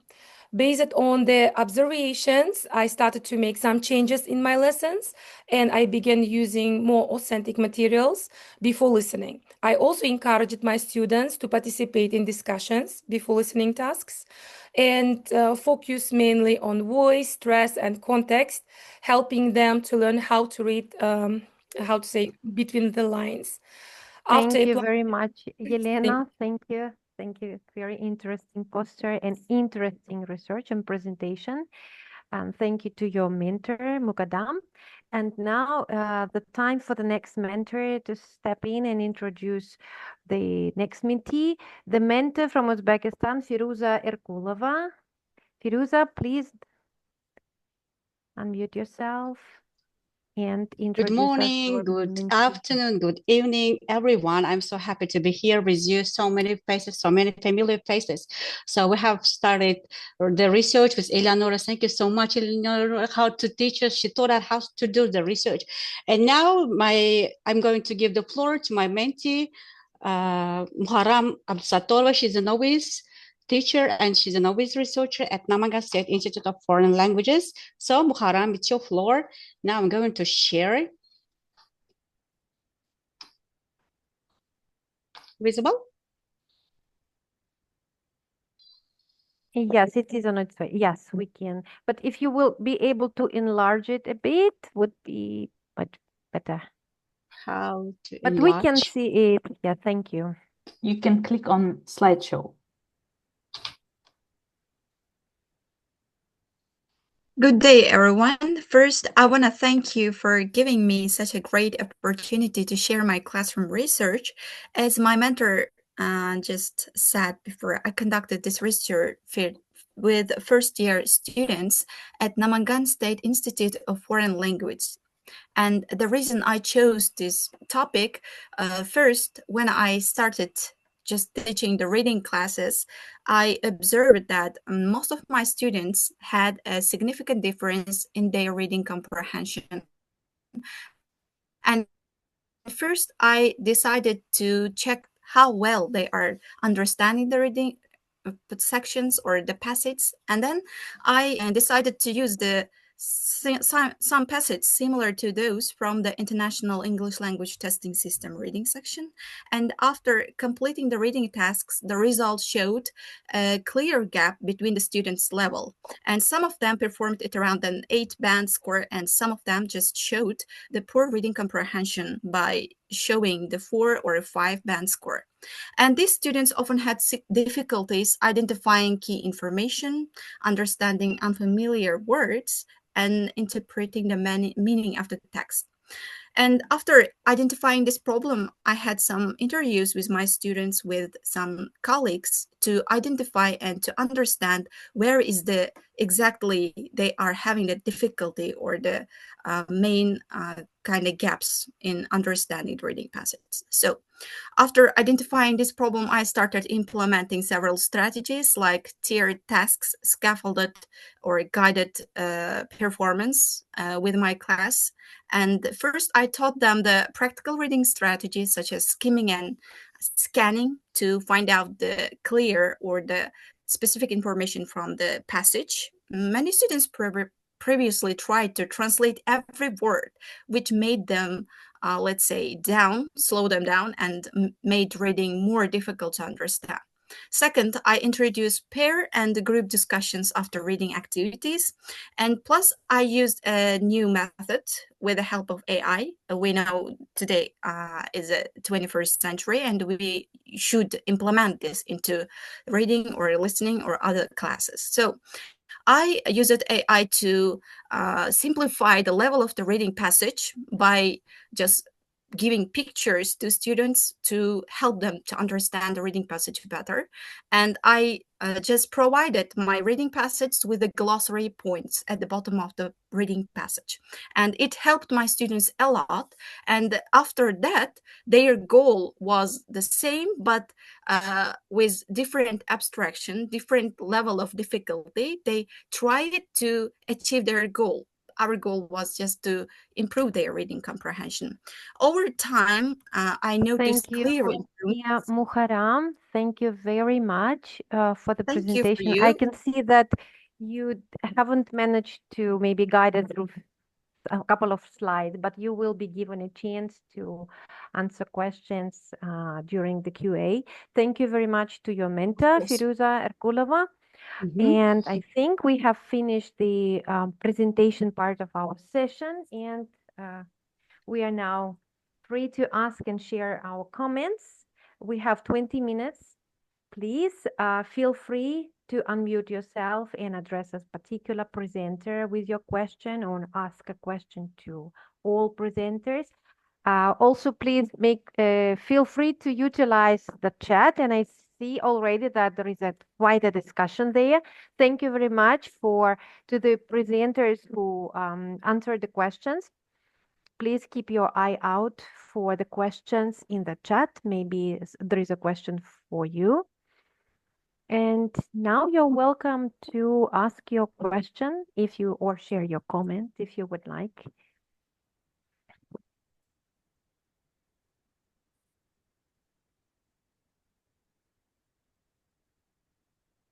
I have a question, may I? Yes, Shuhrajan, you're welcome. Okay. I don't know her name, but I forgot to ask a question to her. My question is, I think that during the lectures, teachers are expected to present the main idea or ideas of the topic rather than students work practically. Your suggestion or research work, research looks like a seminar and a practical lesson. Perhaps I'm mistaken. Integrating digital tools may and should serve to energize students and draw their attentions to the abstract ideas in the new lecture. What do you think of my point? Is it clear? Shuhrajan, the question I think is clear.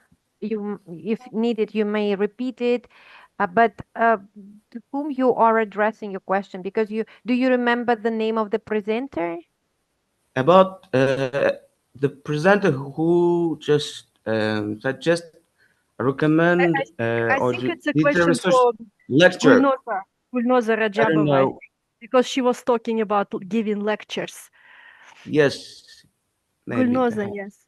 Because Yes, she was talking about lectures. Gulnoza was from, the previous session. But if you don't mind, Sorry that I didn't. Gulnoza, you can take a I chance didn't and answer. manage. There is no time to ask, I so that's why understand. I'm very sorry. But still, Anyway, I have. thank you very much for the question, and we will try to give Gulnoza a couple of minutes to reply. Gulnoza, are you here? Yeah, as soon as she is back, we will try to give her a chance to answer your question. Okay, another question. So presentation skills, first of all, not only just speaking, but also it is a presentation skill that is not just only speaking. It is a speaking on a particular topic in order, yes? Do you think, or it is satisfactory whether they had better or less confident in one chance, yes, in one research? Mahira, the question was intended to you, I guess, because you were talking about enhancing confidence during the presentation of your students. Mahira Alibekova. Because they should have sometimes so they adapt to speak in front of the audience. Not just the speaking skills is not enough to speak in front of just that you're speaking, you're stating that they have less confidence. Yes, they are lack of confidence. Yes, so adaptation period. I mean, Yeah. several stages, several lessons they need. Did you have such experience? Yeah, I took them pre-questionnaire, and their questionnaire results show that many students identified as shy or only a bit confident, and their presentation skills were limited by their memorized chunks only. They only spoke with their memorization, but after some strategies, I mean I used structured strategies like sandwiching instead of negative ones. I use it polishing their negative sides, and at the result of after months eight week course, the results were changed a bit from a bit confident to more confident. Thank you. Thank you very much, Mahira. Yeah, indeed. When students try to generate their original sentences, it signals us about the grow in confidence rather than talking with chunks. And now give me I think there is, yeah, one more, two actually more hands. Takin, yes, you're welcome to Yes, unmute yes. yourself.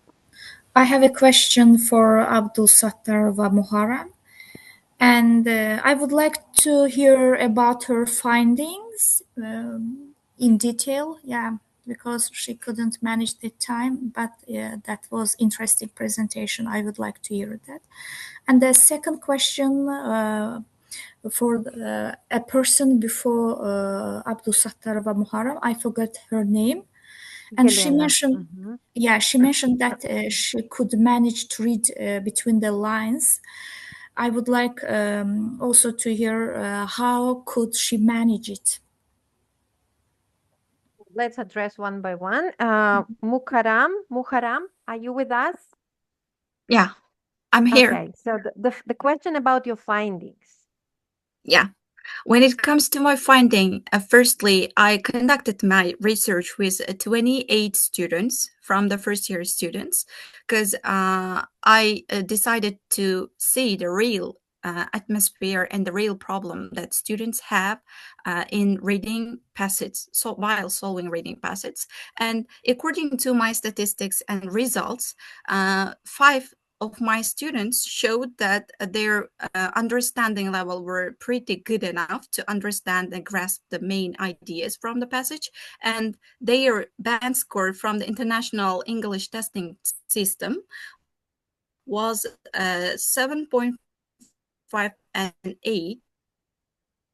And according to my about 6 or 7 of them showed that their level in B2 and performing or showing that 6.5 and approximately, let's say, the 7.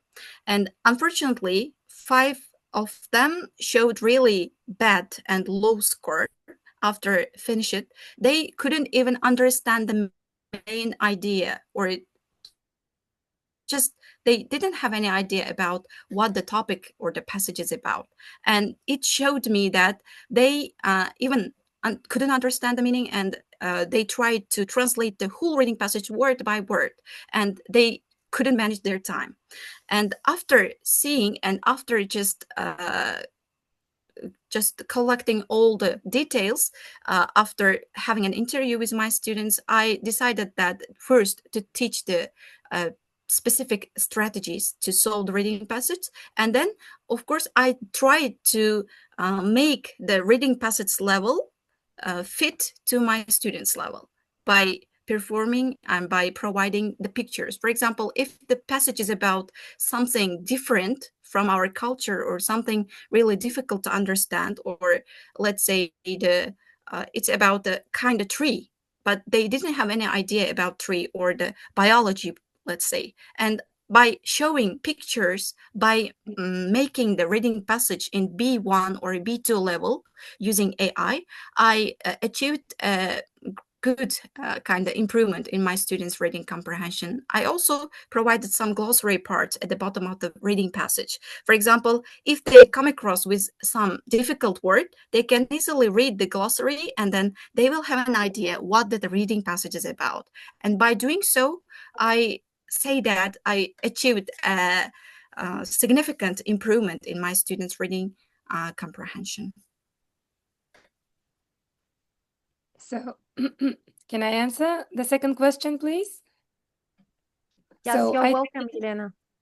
Yes, Aytekin, thank you for your question. And what is about reading between the lines? You know that it is mostly about pragmatic listening skills. When you focus on developing these skills among your students, I mean, before listening, I introduced common idioms and I also used, effective filters. So, for example, I divided teaching my students into, I didn't teach my students at the same time idioms, fixed expressions, and so on. I tried to do it step by step, and it was much more understandable, and my students were able to comprehend. And you know that I introduced common idioms and discussed context of the conversation. During listening tasks and activities, they were encouraged to pay attention not only to words, but also tone, stress, and speaker's intention. You know, after listening, we discussed a lot. We discussed possible interpretation of the message and analyzed how meaning can be implied rather than directly stated. And I think that I do believe that it helped my students a lot to improve their comprehension, listening comprehension in this way. Thank you for your question. Thank you. Thank you very much, Helena and Aytekin, for the question and for the answer. I think I can see two more hands, so let me address each one in its turn. Umida Abdurazakova. Yes.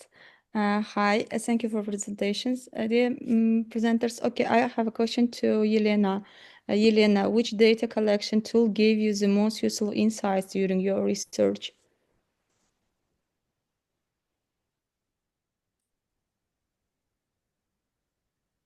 Yelena? Helena, please unmute We miss yourself. you. Elena, can you hear us? Yeah, unmute yourself. Should I repeat my question? Elena, you are muted. You're mute. Click on the mic. Thank you. So thank you for your question, Umida. So for my research, I used questionnaire and also Google Forms when I asked my students and then answered anonymously about some, for example, problems that they faced with.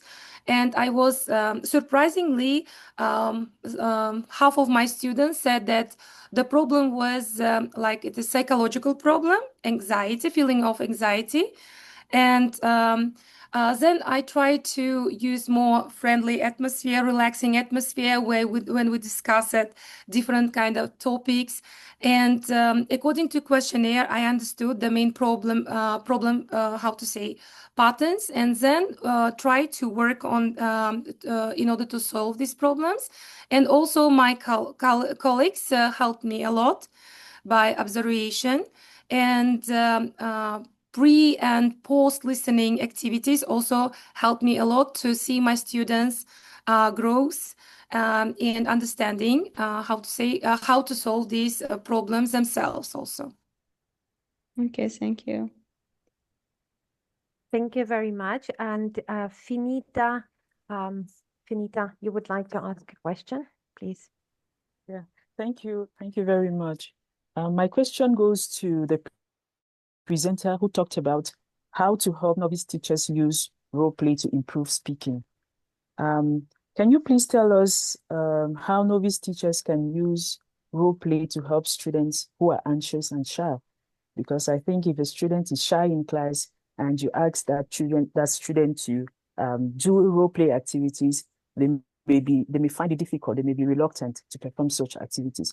So, what advice, what tips do you have for novice teachers to help them use role play to engage child students in and to help them enhance speaking? I think the question is actually intended for Ailita. Am I right? Yeah, Yes, okay. yes. I give it over to you. Thank you for the question. Yes, and this actually was the first thing that both novice teachers and students mentioned in their questionnaires, that they were shy to speak, that their anxiety level was high and they didn't want to speak in class, and this lowered their performance. So what I suggested and what we actually implemented is small group and pair work in order to give them opportunity to speak freely more and give them opportunity to lower the anxiety level, because when they speak in pairs or in small groups, it helps them be less stressed. And besides that, we pre-taught, action plan included the first step is to pre-teach the vocabulary and give both the students and the novice teachers useful phrases to be implemented into the role play. And after that, students felt more confident when they performed. And the second step was some demo videos with the role play activities, so students could watch it before actually performing the role play and making up the role play themselves. And the third step included the clear description of the roles. So they knew what to say step by step, and that helped them to lower the stress level. That actually worked well in my case. Thank you for the answers. Thank you, Finda, for the question. Well, we have quite a hot discussion in the chat and many questions got attended, but we still have 8 minutes. Oh, 7 minutes, sorry, to be precise. So let's take an advantage and share and ask more and learn more about the research. So we still have time. Excuse me? Yes. Nurudinova, Miss Nurudinova. Do you, Question to you, I guess, yeah. you speak about role play, yes? Do you use simulations as well? Did you use?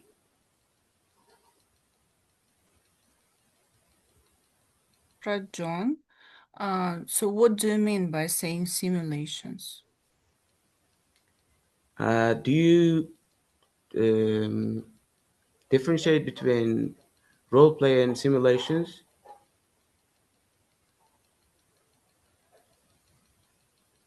So as we use role play because we usually have this activity in class, not on the site, and couldn't really simulate the real, let's say, the real situation. So we use only the role play. Where each site has the role. Because this is the content based. If I'm not mistaken, your teaching is a content based, right? In the future, it's really related to your profession, and so that's why that I mean that do you use real role play or simulation? So that's why I'm asking this. No, we actually use role play because we cannot go to the airplane or to the simulator in order to let's say to simulate such situation. It's cost effective, so we do it in class. Do you think that simulations only is carried out in particular setting? So everything should be included. The setting, the Do you think it's only will be done is done only in only just in the airport simulations? not in the airport. I think you need I'm to saying give the about the... if you Okay, thank you. Okay. Yana, you were about to say something to add maybe your ideas of understanding the difference between or the need for simulations. Yeah, you're welcome to do so, Yana. Shukran, if you mean the simulation is when students don't read their pre-prepared lines as they do in role play, then if it is simulation for you, I think IELTA would be easier to answer your question. Like for me, role play, as far as I know, is when students get lines, scripts to play their role, while in simulation, as far as I know, and if I'm not mistaken, Shukran means the same, when students don't get lines or scripts, but they have the situation and they need to prepare their responses, their questions, their script on their own. If you mean this, Rajan, and if you would define your way of simulation, then it would be easier for IELTA to explain. Absolutely, you are right. Thank you. Thank you. Oh, that was really interesting learning point for all of us, even though we are not from that context, ESP, as Ailita and Yana, maybe Shukra John, because the question was quite specific. Well, thank you for asking and answering. That was interesting to listen to the conversation and to learn from it. We do have a couple of more minutes. So I think all the questions got answered, those that were posted in the chat, but maybe you have a question on your mind and you were hesitant to ask it or not. You're welcome to do so because we have 2-3 more minutes for that.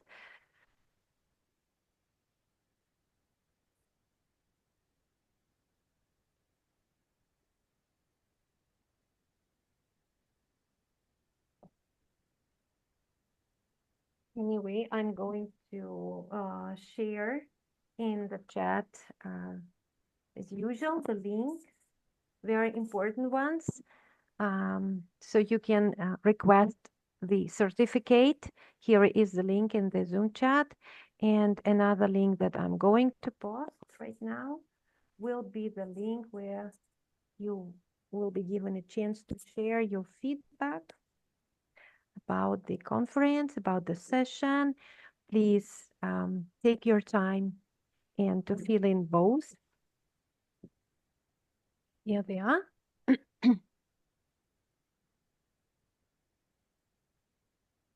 Any more comments, last minute question? Some points that you wanted to share but missed, maybe didn't have a chance. Here is your chance. Probably maybe at the end because we have 1 minute. So Yes. I wanna praise and I wanna Hello, good evening. congratulate. Good evening. Can I ask something? Oh yeah, go ahead. Oh, so Mita, yes, but we have kind of couple of minutes only. Please step in. Yeah. Thank you. First of all, my gratitude goes to the organizing team and the concept that you have come up. When I saw the PDF of all the lesson plans, it's almost a global platform for all the teachers who have come together, shared everything. Thank you so much. Just one question. I think anybody can answer this. As English is not our native language for most of us who are in the norm-developing countries as per Kachru, so any one or two tips that you can give how to improve the writing skills, because writing skill is something which allows the students to go to the next grade. That's all. Thank you so much for giving me this opportunity. Yeah, thank you for the question. Who would like to answer it? Can Any I answer? advice? Yes, Mahira, please. I had a question from the chat bot. What evaluation checklist did you use for? I'm sorry, practice? Mahira. The question that was just articulated by Dr. Samita about advice to EFL language users about writing, how we can progress through that. That was the last question asked already. I would like to answer it. This is Dr. Shalini. Please. Okay. Writing is all about, creativity, thinking, proper design, plotting a particular plot or sketching your paragraph or the topic title. So basically, it depends on practice. You need to structure your writing properly. You need to plan it in a way you can have mind mapping inside. To the extent you can add keywords that will help the students to frame the storyline next to it. And best rule, thumb rule, as such, we use it: proper beginning, proper middle, and proper ending. I just believe in that. And I think more and more you practice, more and more you get the grip of. Yes. Thank you. And I can also Thank say, you. Thank you so excuse much me. for this answer. Thank Yeah, you. I can also give some Sumita. ideas. I'm sorry, just would like to remind about the timing for the session. But keep your question. I'm sure there will be No, not presentations questions, about answer. writing. And you will be Not able to. question. Yeah. Oh, question. I'll answer that. Okay, maybe if it's really, really short and brief, yes. No, the thing is, we have to describe some pictures, small pictures for children to that level. What is the level they have to see, and small 3-word sentences and 4-word sentences like that they have to practice just by describing pictures, not giving direct words, and then they can Scaffolding write. with pictures, yes, helping students with the content, generating ideas. Thank you very much for the contributions, and thank you to all of you who have been here for the last more than an hour, to all the presenters and mentors, speakers, guests, for your questions, for your answers. Thank you for your attention and collaboration and tremendous job that you have done and shared with the rest of the globe. That was a wonderful time we spent together, but we need to give a chance to have some rest to all of us. And I think the next session will be in 12 minutes. So we have a break of 12 minutes, and then the next session will start, session number 2. Thank you. Thank you, everyone. I'll stop the recording.